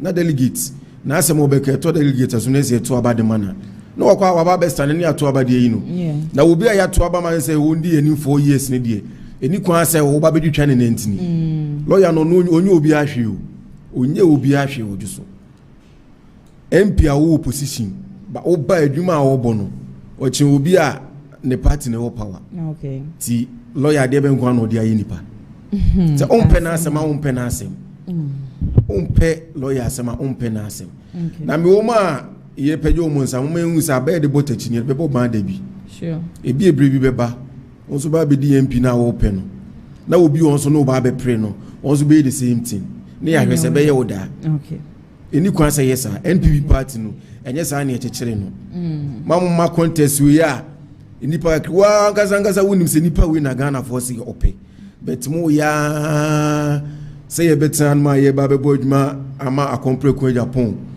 na dwumadi a oba obedidi ama Ghana for ye ba be pound man na say ba bon de ri mo be share 2 good hours o Kasai Ashanti Regional Minister Kasai Dr. Kasai ya shede un single policy a Bawumia neighbor never on do say concern na bon sa could do number 8 me pesa me kan bibi ketwa bi okay Sandy maminti unity na ye kan ye ya compare akofo na ye kopeja obi nsa kesi abefre discipline committee oh we no de no akra me kan ye no de anki abefre nti ka JFK the letter tete ye about me say can media stations support Bawumia na munya say amfa compare kwa ma unity no any balance and it will never come back again ye mu bi akwa akobu ye otakra de da time e no test come enti mo ma ye moja ne ye bre na ye di sisi me papa be say NPP kura me ti ana me kuma ye me ya ye party no colors no na e shine news so e da kom e show kra na ara o fere mpo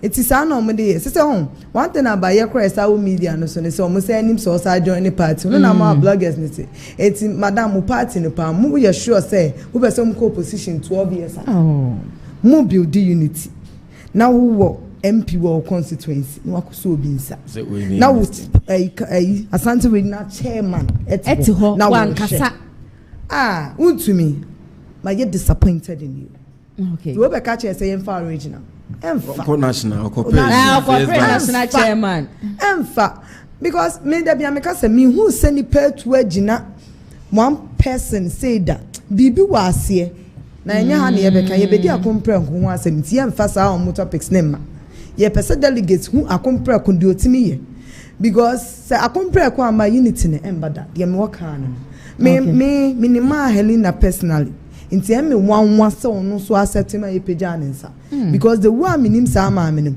bibi etechire enya sra it looks as if yes bibi tanachi because I just so MP no one thing about say MPP na ye ne say so one third o mo penechi a we ye enemy but say enya ne sa but party no so enya attractive ye nyo obi obemena ye attractive e akompreko simple na even who Ashanti Regional chairman Timbe Jobeka say ye na ye album no eso what na not in TV no so no ono na bia hu say akompreko obi otimi support on the comment afidi obegina me de ho pa afidi wu say sanwachi na sama mi bu so o me say entinya me bu Saturday ya 2-3 o'clock ni we ni ye be wi no metimi ni abebu abeka bo ma ye ka are you a free kasa o ma warning sabana moto no muntuni na monka hunu say polling station executives first week of March ye ba beto mo aba se mo anto aba na akọ ba bia ye pena me kan anu mo say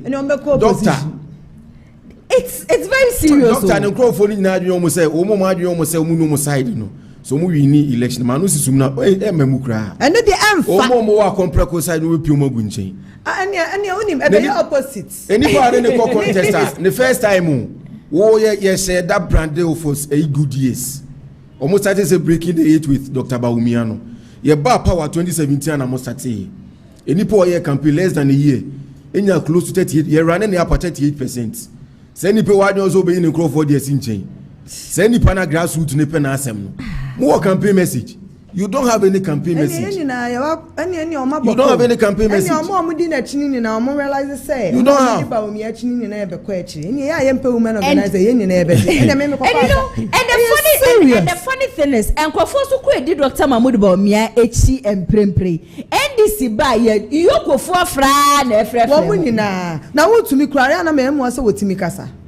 Hey, what go you must think on where some face mask? Nankadia Nanti. Ebra Nani Memoya de was Santa Mantemuha. Nakwabrania to me as a gold. Eddie a big good table so edit. Na edit. So na NPP Amanyoko Eco Pesca or IMF. Sister, nobody condemned it. Let's went to me anya. Me police no. Odi adie mensa. Na me ntimi anya. Meka just una did you made in ma me ntimi nya bi. Because so what's not for Akocha Uje Nimguasi? So what's not for Akocha? It is only a good dancer. It also one record also will leave stage. Yeah. Because almost any neighbors it was a free. Yeah. And you can see an announcement. And to one time about Ashanti region, then you cry how many seats. We will try one blah blah blah blah blah blah blah. As one say, move terms secretary the call. That particular year now, Mutakachi more than 20,000. That year, cry you Lucy. That year, cry as one see Lucy. They say Ashanti remember 47 years as a constituency. No, you losing 5, and you knew. Now I mean, minimum by 2 Obama won't mean say national chairman. And I think I'm about serious. So when you be to say chairman abroad, and no cry there, yow. You sit there, you lose who Bruno half a region cried this elections to end. You had 11 seats. So bad. You had 11 seats, Bono, Mona 11 seats, NPP. Muluzi 10. Someone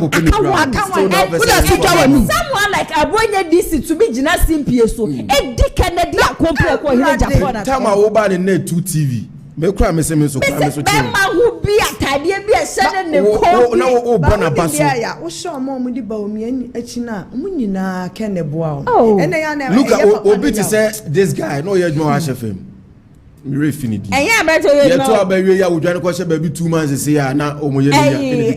That's bre. Abrante ya wo ye adwuma e wo. We feed wo pen ha den ama wo dem. Yeah, after the election, HFM HFM after the election, ye tebrim sika titiska 100 million. E de brand say ona ne nkrofo we adwuma wo mu bu adwuma ma NPP winning 2016 nchew. E no tam sika na Odijane. Eno ne na nam so onum say Kennedy nso de no nonsense man. Kana no tu. Me free ho no ma me nim de wo koka be kire wuntumi a. E ma wuntumi kwa fa abrante e besi wa ene. Abrante obi a obi abi adwuma wa wonya bia ye wonga sese be wunsem hunu e na gina so ye de pame wo. Eno to bitena ho num di Kennedy. Me kran na kran me say abebu was ankofo ni. Yenremo. Global info for wo se ba wo mi e be di musunku ni mo. Guy, no, minim na analyst no how are we no. Also one thing about analysts, we about kune farmer now. Didn't say no one. Say other people so you TV for you. Being part of Despite Media, me share ye. And Despite Media no, emra phone, enkrakra phone, or say you social media. Into those kind of people no, any form they say accurate. Because global media, okay, or bad or race course no call you see all the social media aspects kwakwa wona kobusa kobusa akrake to asem pacho why na wonim no who is very very influential in Ghana ofra akrabisa wonim akompre ko kasa papa na na oye mpi wase that is how popular KennedyAgyapong is. It's me no me na me share ma stressa jaomo no monto ayampia form nyesh me na me form nyesh. You see it say Kennedy is going to win. Minister for Job Affair. He says I'm a friend. Look at this man. Me ma call him most of his factories. Okay. So just imagine. I say Kwame na make a channel offer say Chris. Hey Chris. Botono. Size 5 ni size 8. And why you doing granos? Oh, you did be Kumasi. Kumasi Jum. Ebu ho says, it's not Chinese for a none boy thing. But Kennedy buy. Just imagine this kind of man to be a president. Importation class better. Okay. Because you may be a important neighbor. Yeah. Me ticket it here. Boy, see free baby bar phone. Pizzets.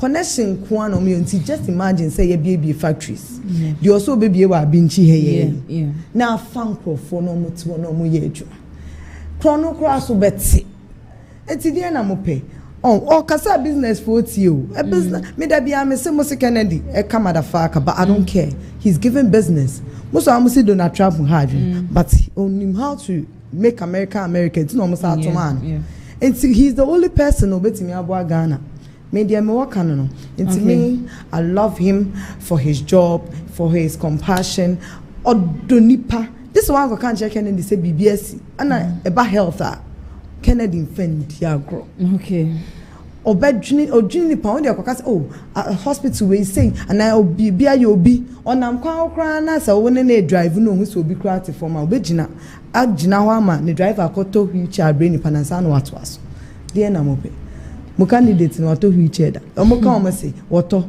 na nipa no o mo obi dey yes what to bo mo obi ma me asem cho abaye nyina bloggers ni nam wiase me hu Kennedy me so me camera me hu Bawumia na o ya dey me so because me person me hu do na me twa akoto wa ye wo kwan ho da we betwa asende am obi ahu they say kroma ati akraketu akra Yusufu no ana onim say nipa no ye populant wa ye bibi no betwa u dwen say we ra confirm na doctors and nurses no mo phone na ehihye omotom o meja o se ko sa no wa ye bibi a definitely enya hwe ebe show eti wo kasa ma na ya ye we ni me say me nipa kra na no ye me here so am MP former MP and I say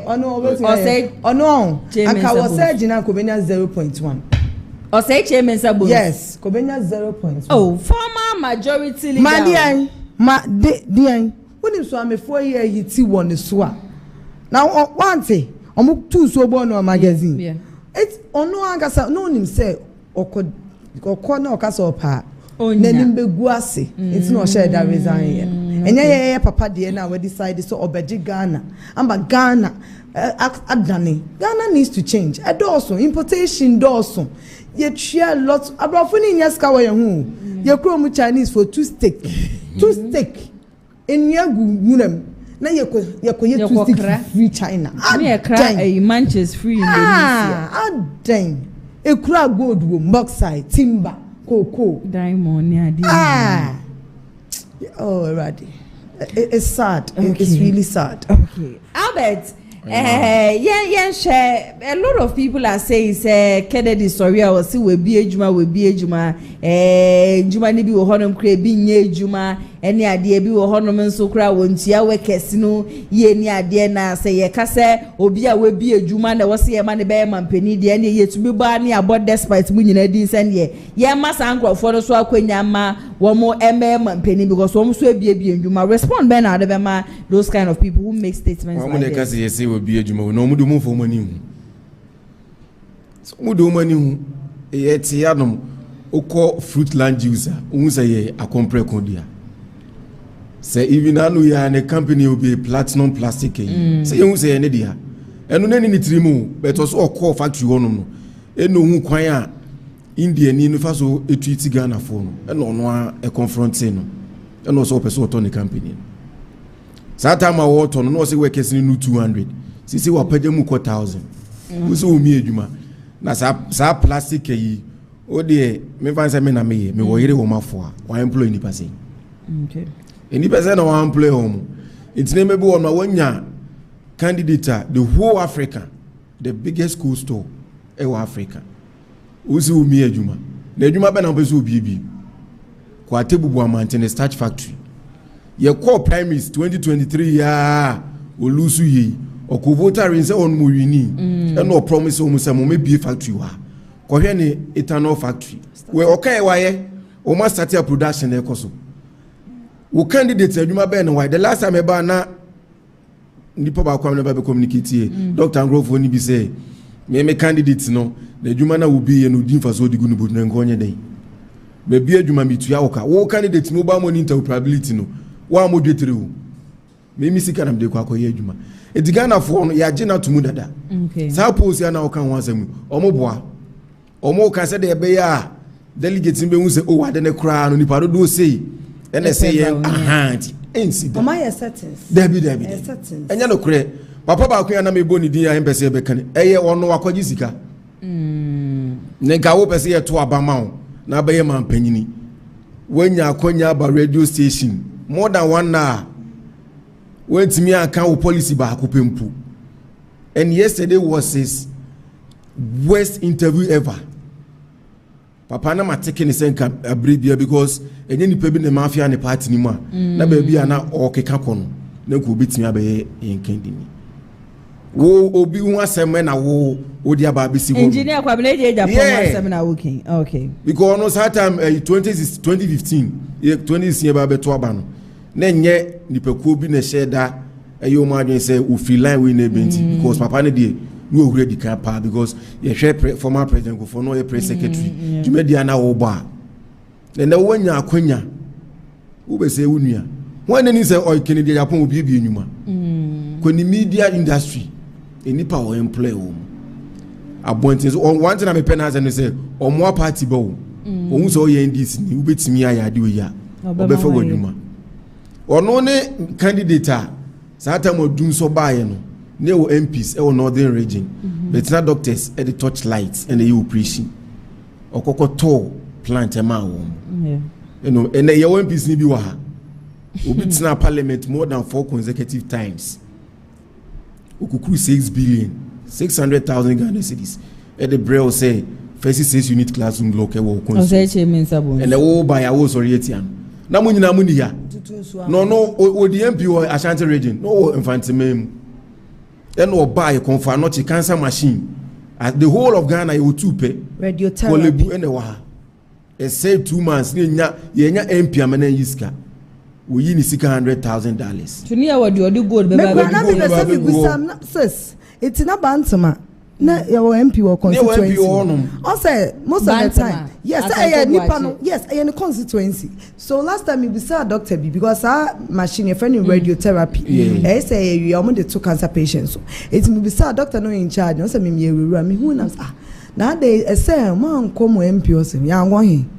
baby you right but I'm fat into the only thing is say papa ba ko no so your doctor wa no join Ken campaign team and then they discussing us Kennedy dear about health and parity my meaning ko discuss it sometimes so na papa number the act me cry was there e buy na o ka so mu meeting me na meta ho nchanti nti na me o say ye pamo bi mu a wo ye adwuma de ayem pamo no ye na o de tune no ne boy ye sen enye yen tuka no jam on ne driver no say what na papa ne ke no driver so training nsiesie ho na onko simi because ade e be same na papa ne make sure say o mko no mko bisa ne bo anajo na ade change very day na wo mko ka kire ne say eno ho na oduru wona na maami bi ne kunu adawo street man na job san side or say pap ni kun yare na sa machine no o free ne ba wa beda o saga and the can and rewo a ka chen say de o ya na de chen a wo mediska no me look at this kind of person mom pen machine na serve 12 regions o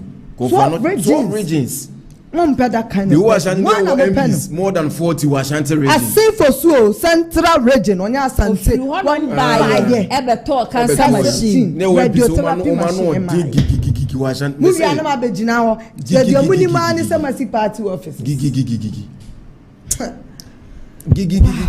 your regional minister regional chairman o the go the 2 tables good obetimi the auto machine regional party office ye ni bi na say yen cancel NPP mo ne regional party oko S5 no obi abro say na oko LL almost starting so mu sia I think say super net me esi bi wo bantama and ejuso enye constituency there ejuso esi be da be so the wo Ashanti region eni de mu ni party obi abro sign ena na mo wabi o portrait CPC ho na ayi to for say you have what ties 5 abro you high ho na mo to Alan to from no Ashanti recovery party of is almost NDC Ken beba say ni power na mo person na wo there be Ashanti region o muni asase ko mo de tutu amanye o mo kwaje asase bi o LL ho no masko ha e wa fuzele o mo ntimi sika ba yanzo anko so na say ni power there be mesida bia meka se enye honorable nkwa ne to aboye woni pa bebre ho no ma e wo se yu mo sa party hierarchy you moto nchen. Yes. Chairman want me over so NPP on. Abronye. So han come chair. Yeah, for me the new NPP. Best on NPP. So meaning would you people agree to Nsema Professor Frimpong Boateng say the current NPP is fake? Oh, Papa no kasa you. Say Papa no do NPP. Obi odo NPP ne party asem. Oba party ni mwachi wo. What do NPP? There be Amikasa same way say Kennedy always defend NPP. There was a saying say Kennedy na the party bejina ho didi atem. I know so it's not part of our question. But what can fear some san e bro so na akoma yo ya. Beba bonti abeka. Ti say oba ewia de afono huntimi. Oba ba beka say bra. Beba konfo ntimi so oba ofia hwechinga miye na ha obefa. Omo hu ha wete say ni obi nya den enko prana na say we. Waka wa bre. One thing about KennedyAgyapong say on timi mfa asamu nhye niti no enye book enti wo ya de no otufo 1 2 3 4 5 no wa ba ho no hu say emmoa he needs to say it enti nipa no because of that o nipa bonini me see the bia me can say MPP for tie Kennedy and can opposition okay can opposition da Ghana for MPP funu ye. They were fed up with arrogance of power. Still there, that's also your opposition, no. Me say beginning no pa. Friend me kai say me friend chairman to me. Beginning no, to me friend o Sunday saying. Me ma me wa dan ki to ebu adum na obi sia ben na win dey o say that me party me friend pay 1,000 times. I pay him fee. Eso so o we ko opposition wo ha no afro. Wo ho ye. Me am sim patcho ma ye busy pa. Ahomaso da so wo yemu yemu ankasa mu opposition ahomaso no na wo betin abeja be na ye album enti se de penmo amfa na ma na delegates a little over 200,000 I think 211,800 plus mo na mo koto aba na wo mo from ne na bo next 3 years nipo mbe to aba bro 20 million what can next 3 years asema me dey be sure me ba na me na sister ka MPP me senior ma say yes they say yenye delegates they say twem yes na everybody your party card and twaba and kasa controversies we nyina nke embe bie to manipulate you bia they say other say everywhere na manipulation cost delegates mu say den ya ye beto aba onya kakra obenya bia atafre say ho na mu kokoko ba because 4 years MPP a me twini meko MPP a oni MPP a ntwa picture MPP a me gina ha me ha again you are be order them MP mama na busuafo nsesa ne megu abonti ana say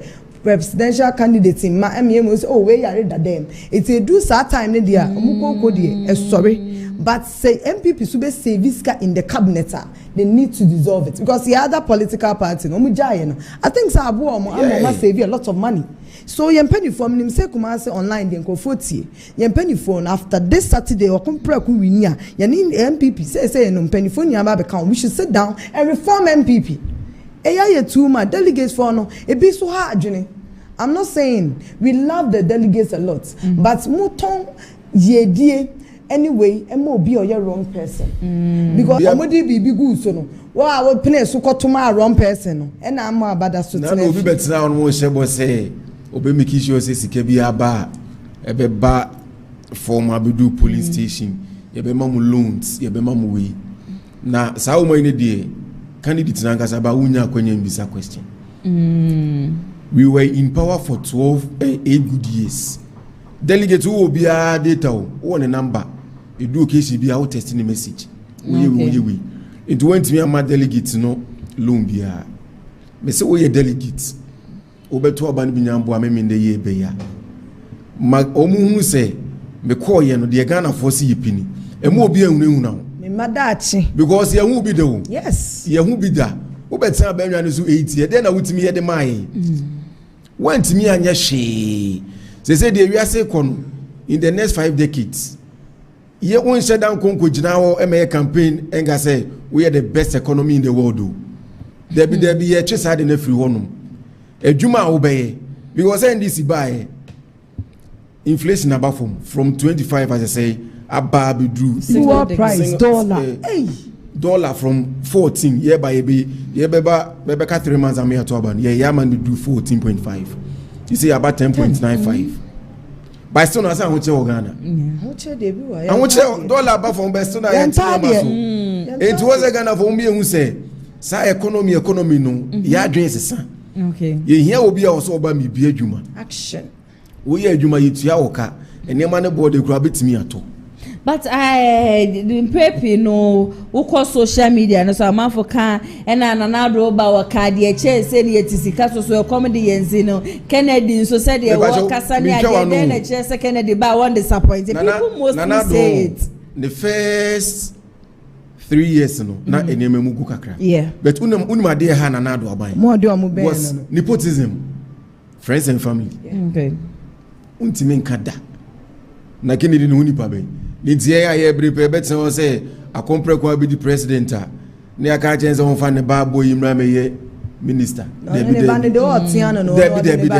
eno na ekun ye yin enti edrume bi a unua ye finance minister wo fa se executive secretary na santi bi die tu de ono so wonya active politics ya nto abama no ya money position be no a prime minister of Ghana gabi wo cheda akon okay enti na ye den enti edrume bi a ne 138 MPs ewo parliament inya MPs a no me 86 H4 be come na 90 eba na nado hon mo say na nado say ni na ekoso Ghana for say finance minister no performance say sano yeah o ka che ye say woni IMF negotiation bi tie ntwe na wonwi mu wie na eba beka 8 months ama ya to aba e na wo say sano na ma no koye advisor on the economy yeah onu ni post na so che finance minister because we be eba presidency ansa na bia wafro ministers on a year advisor te won yet Ghana ha eni enim se enkamra se bedwa fododo na ye lawyers no se pese ye semra ye the bill in the kokoto parliament ansa na ya passing into law ye ba be semra say to ye pese ye twam a whole roads and highway minister this man me refini di achem side ho aya na me refini papa tentegram na say oro so kakre amoakwata obi a woni mumra a wo ye lawyer ni ye the bill about beto parliament ye nyam passing into na wo de wo pe akobu tobu tagu na tobu se bi enwa mo mote wonom na disables no mote wonom no o mo ide no ma yesei o ma no moto on dey ma wo eno me can tell you a free Ghana for was fed up with MPP I said bibi o mo be na homa so ne doso na e kan Ghana for ana de o mo be ye bia no ya because unim sa on say sa nko photo boot ko for share na dey disabled for court now because I said disabled for no mo share dan ye adwuma ano ede nti e ho no mo te ho they are comfortable and they are safe it is a movie ade everywhere so making sure say what prepare be and san one movie and na ema MPP ye Lucy ye no ye ade a ye implement bi for ye na ye bo agu ni asen and na ama yakọ opposition this time intimidate the mechanic say akompre ko ne betimi asesa nioma obisa me brother question bi say ekofo say Kennedy adwuma na obi e wontua nkofo ka what is nkofo aye demonstration against KennedyAgyapong there be obi aye demonstration no bet aban mi ntwa no aban e sheda ete sector bi e de shene do ba bi nsa se won hwe so napku 8 good months they could be them demonstration e buy it's almost okay can sem no omonsa nko omachi no omo ye de palugu water da meshe wonsa went $12 million sika ne uba bi e fine Mr Kennedy de bia mo kase na han onyai eno ba papa ko kase won kana nuntum na woda board me ade me na me se me nka ho asem but I need to come there sa koka ose koka ne omutu ye o see okay and okay ni tin ho round circle no I have a message for him. Also, I compare with the moving pick. Yes, for safety purpose, we better moving pick. A diner or one of me cramming who may be so bamboo was a big good soro in an idea. We ubedru baby a first number is a gas or a binchi hono, Lydia. But the point is, or say, come in this fight, or bar, mean come a order, but on Danny fear. Namincho on Danny fear because Escafon no fear cromona. What's that?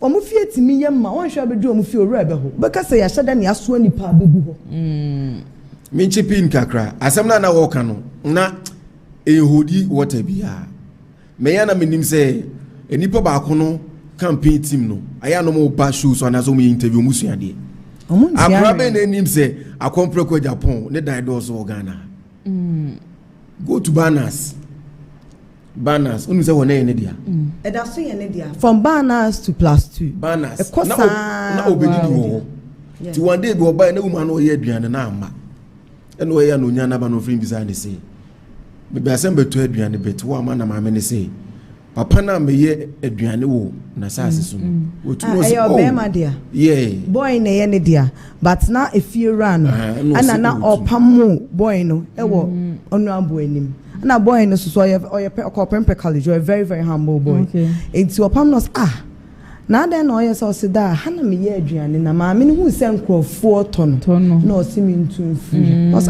masase bi da ko ye ko ye aduane ho na de plus 2. Oh wow. I know the channel. Na there be ono was oni fi. Na 2020 election time we tie 137 sa 1 million Ghana cedis na utu ade ma chairman akwasinti e wo form na ya sana original chance as constituency chairman ama yenya single majority says Ghana intimacy fee 10 billion intimacy fee entinema bi wono ma me nuanom dey propaganda omo ni campaign message debi it's a propaganda omo say ba bi aduro ne die me say ejo so adane me say ejo so be 70% akompreko 70 cry 70 ye ko 80 ene na this year ni Asante region obefa Greater Accra obefa Volta obefa Central Western and Western North Eastern no obe wini bet on wini gidigidi because of grinding tea obi abekwa akopeke ne dey na make asem bi a cho say nyoma bedane make asem bi wa ha before I will say it and I'll repeat it. Brian Agyapong does campaign, but every time Brian Agyapong talks he mention Honorable Kennedy. Yeah Brian I am telling you Honorable Ken because onim die papa ne betimi aye. Brian Agyapong is building his presidential ambition in 8 years time. It would you say by Agyapong when him the oil Eastern region. If one maybe as Kofu be no mesemeka omuna maybe, but when it comes to Eastern region, the love some people have for Honorable Ken. They say Kofu any at you. Okay. And yet today na they think say me free how. Obi per say you be a factory. Na ni chrome phone ya adwuma yo. And in Ghana phone here. Because enya kasa. It's not about kasa. Oko Western countries now. Or no check inflation no. Debi. Inflation will pay kwa do 99. Ono do ni mwanza wo sorry a ko na djuma. Wagini pay. Yeah. To go bezo chense enu anu mo wa bruch obi ono ma boso me beso. Obey deduction ni bibia na bia sco be save you create 10,000 Ghana cedis. The utilities e beji half. We beji we. Adjuma no wo hwehwe. To unko US, unko UK, Canada. Se de bia ne inflation dey e intellectuals no. Professors ne discuss. Industrialization. And only a show. Now, when you be or no a businessman, but also about make sure say the importation of goods in Ghana no better so.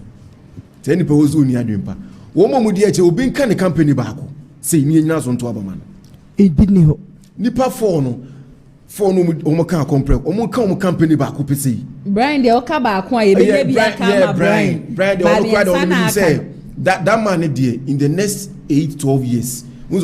He's still young. Yeah. No, you're over controller. Some message also IT man. Yeah. The IT in the but what I'm trying to tell you is that Brian is building his ambition early. Yeah, Brian, there. Why be though? Who Central Regional? Yeah, they say how for grade the best starting no for time 2000 was started the 92 ben now. Waboni pasa. Adoyen Papa, he is the only politician here during COVID time. Yeah. Only $1 million or the two PPEs. Would you be grab our cats? Confirm not to cry. Yet, yeah, your MP so man blah no go no ma. And no big as I was he is the custodian to the NPP constitution. Who a custodian? Yet, Jina side there also the Pamu free party.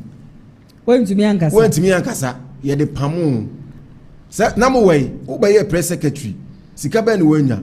Ye will be on Wenya contract or the beer you might define for. Okay. Ye both 2014 year Congress, Ewa Tamale. Sata number way. And on the sponsor. What tiny buttons $6 million. Easy Kakatwa. ADC Kadu Center Market Saving Military Hospital. As I was fine, Nipa Tena. One on guys and see them is yes, or the name in Neba.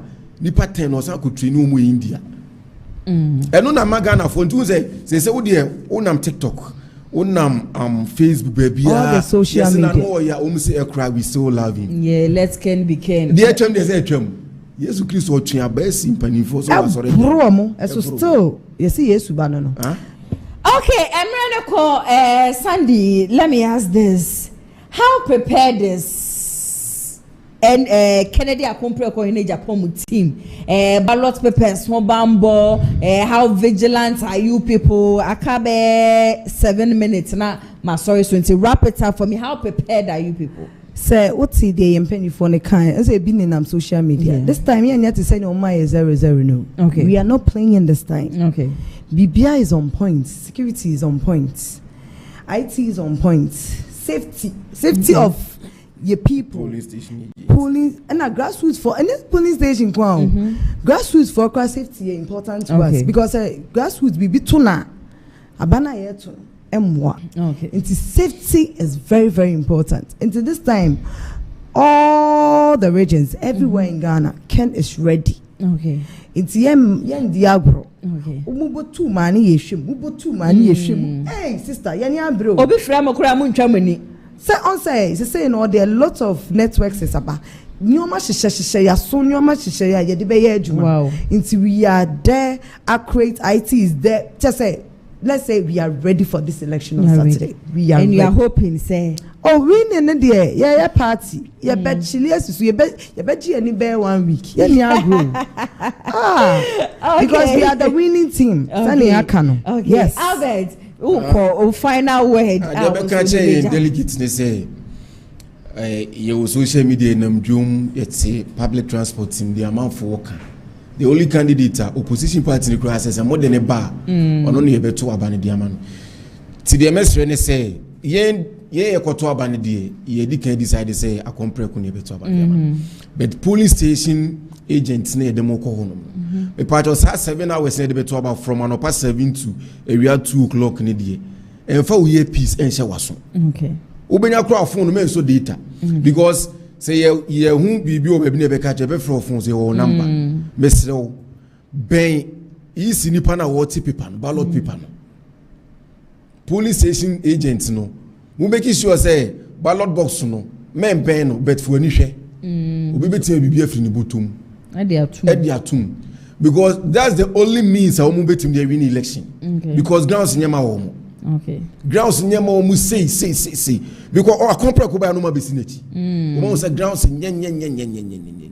Bibi actually and me who say ensesaye eba a compare ko benti me sremo Saturday ni die mo na yeni damo so. Mo ma mo ni nda ho. Enipa na enyi obi kura aduane ni. There be enkodi bibi no aka say die na me yem dabi. Unim say wo yam nya akwa pe bread and a biscuit bi na ware. Okay. No die. Timis abane die obi anim. Okay. Obi because party penifo no mo ya aware. Kennedy wo muntimi control no. Okay. Mo ye dem muntimi no mo adwen na say wo mane ma no. Muntimi control because yenye obi oba na obi ono de ni etimi control no. Ye frɛ no ye di sika ba Ashanti region $6 million. Ye fanye campaign so anko baby ha. Okay. Timesrɛ mo abane di nkunum di aba.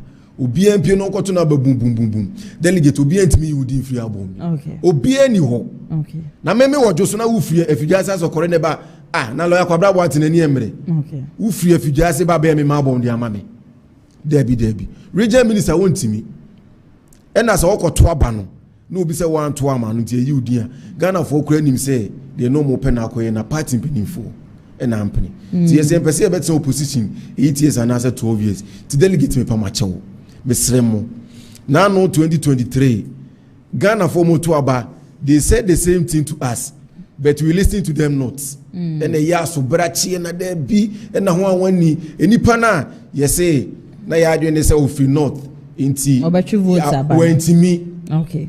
And the money said the mass any pana no because from nowhere over party in 2008 sadana na party card now and we amount the second highest position in the party running mate for 8 years vice president kakwo me dey be say if care is not taken now doctor would destroy his political career. Okay. And on starting no ti delegate pa macho abane de mo ntoma nipa ye de mana to me or 2028 be simple or na grassroots all the youth are calling for a compare KennedyAgyapong. Okay. That will be BRC. Men so me da was say Sandy o last and final with 1 minute per. Okay. Okay.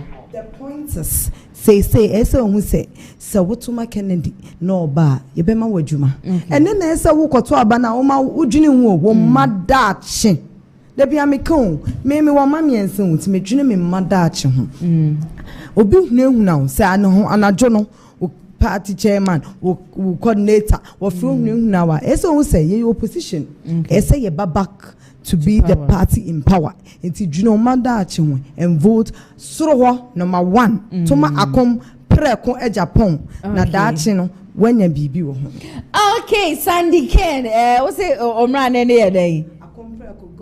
The only goddaughter of KennedyAgyapong KennedyAgyapong and Albert ebusia woman and them many one more etwetwe come in fact and some mo be kanyina wo maka wo mato wo bu a kire nenti e wo se KennedyAgyapong KennedyAgyapong ba Kennedy message eye enwuma wo maka sa e de afa emu a KennedyAgyapong KennedyAgyapong wo bua wo man Ghana obi a wo free central region the emfaso asante for kwa yenya wo no shompo no enya asam ketoa yeguso asre delegate say nyampa Saturday maka me se fom wa de papa bi eni ho ade papa e wo ho ye number 1 utu number 1 asia ho no kura nhwe wo manim enhwe wo mudin just team number 1 no na bobo ne kama na fashe mpacho wutim so wi apepa wo nsa no wankwa say ballot paper no so afa maye from now akosi eye Saturday ye be koso watena fidie manum say ya bode ready KennedyAgyapong KennedyAgyapong ho dance wo makasa obi antumi yi wudi fefri album ehwehura e na ye wo mo ma Kennedy ba wo ba no menya so mfaso wo so a wo hwedwumedie e ya ade a wo so benya so emfaso ankasa nyume ko so ada Roma e na mitumi di Showdown hwedwumedie no e be so mo Lineage Clinic GH yes wo ye be man tumi mbo adwuma ye wo mpem wo ye oba infertility e ya de how menstrual cycle problem ni ade wo hom syphilis gonorrhea diabetes ne de keka hu nyina no e how abrabe hu wo mo no mo ma we bibidura ebetimi etu yade ni nyina no ase edi efio eye free consultation to wo fra wo mo aka wo ha okra na wuntua sikebia wo mkra 2 branches enkramantem no wo mo sprinters ase na Kumasi ha no eye ade a wo mo tech maximum ebetimi afra wo mo 0559658403 and ase 0558143438 na one wo mo atwetwe enkomo Danis garage nso say ka biara wo pe bia no Tacoma Toyota Land Cruiser V8 vet ene de keka hu nyina obehu wo mo a wo mo bepa bi dia ma wo bi memu betimi afra wo mo na wo ma twetwe nkomo obe make payment obe so oba showroom mesha cars ne ade ni nyina no eye available opo me chi akwan a wo mo Kumasi asokwa wo mo ni TI Amas ene di nhwe no betimi afra wo mo 0550623377 na one Danis garage for atwetwe nkomo ma media production team ni nyina se hana ATP ene den se ba won krata ne nyina no beso mo camera ne MCR nso de e ma nyina kuru ba ko pekwadwe yebo a ne nsa no adwuma ena na echegu no executive producer so eye Mr Daniel yebo a meso ametire dwem ene dwumedi ebe so mo medi ene nana ya ase wanyame ya adom achina from 2 o'clock ekosi 4 pm yebe san so atara video manum say na ye the Showdown dwumedi no aba be so mo ene post ayeye ye nkamera efie nipa 109 ene to aba Brian Champion nya 4% Bawumia enya 6% Educhum nya 2% ena KennedyAgyapong KennedyAgyapong ono so enya 89% which say KennedyAgyapong KennedyAgyapong ono ni obi a Ghana fo nyina no ehwe enim se wo beba same time tomorrow ye besan so edi ehia for na ne de makram stay safe.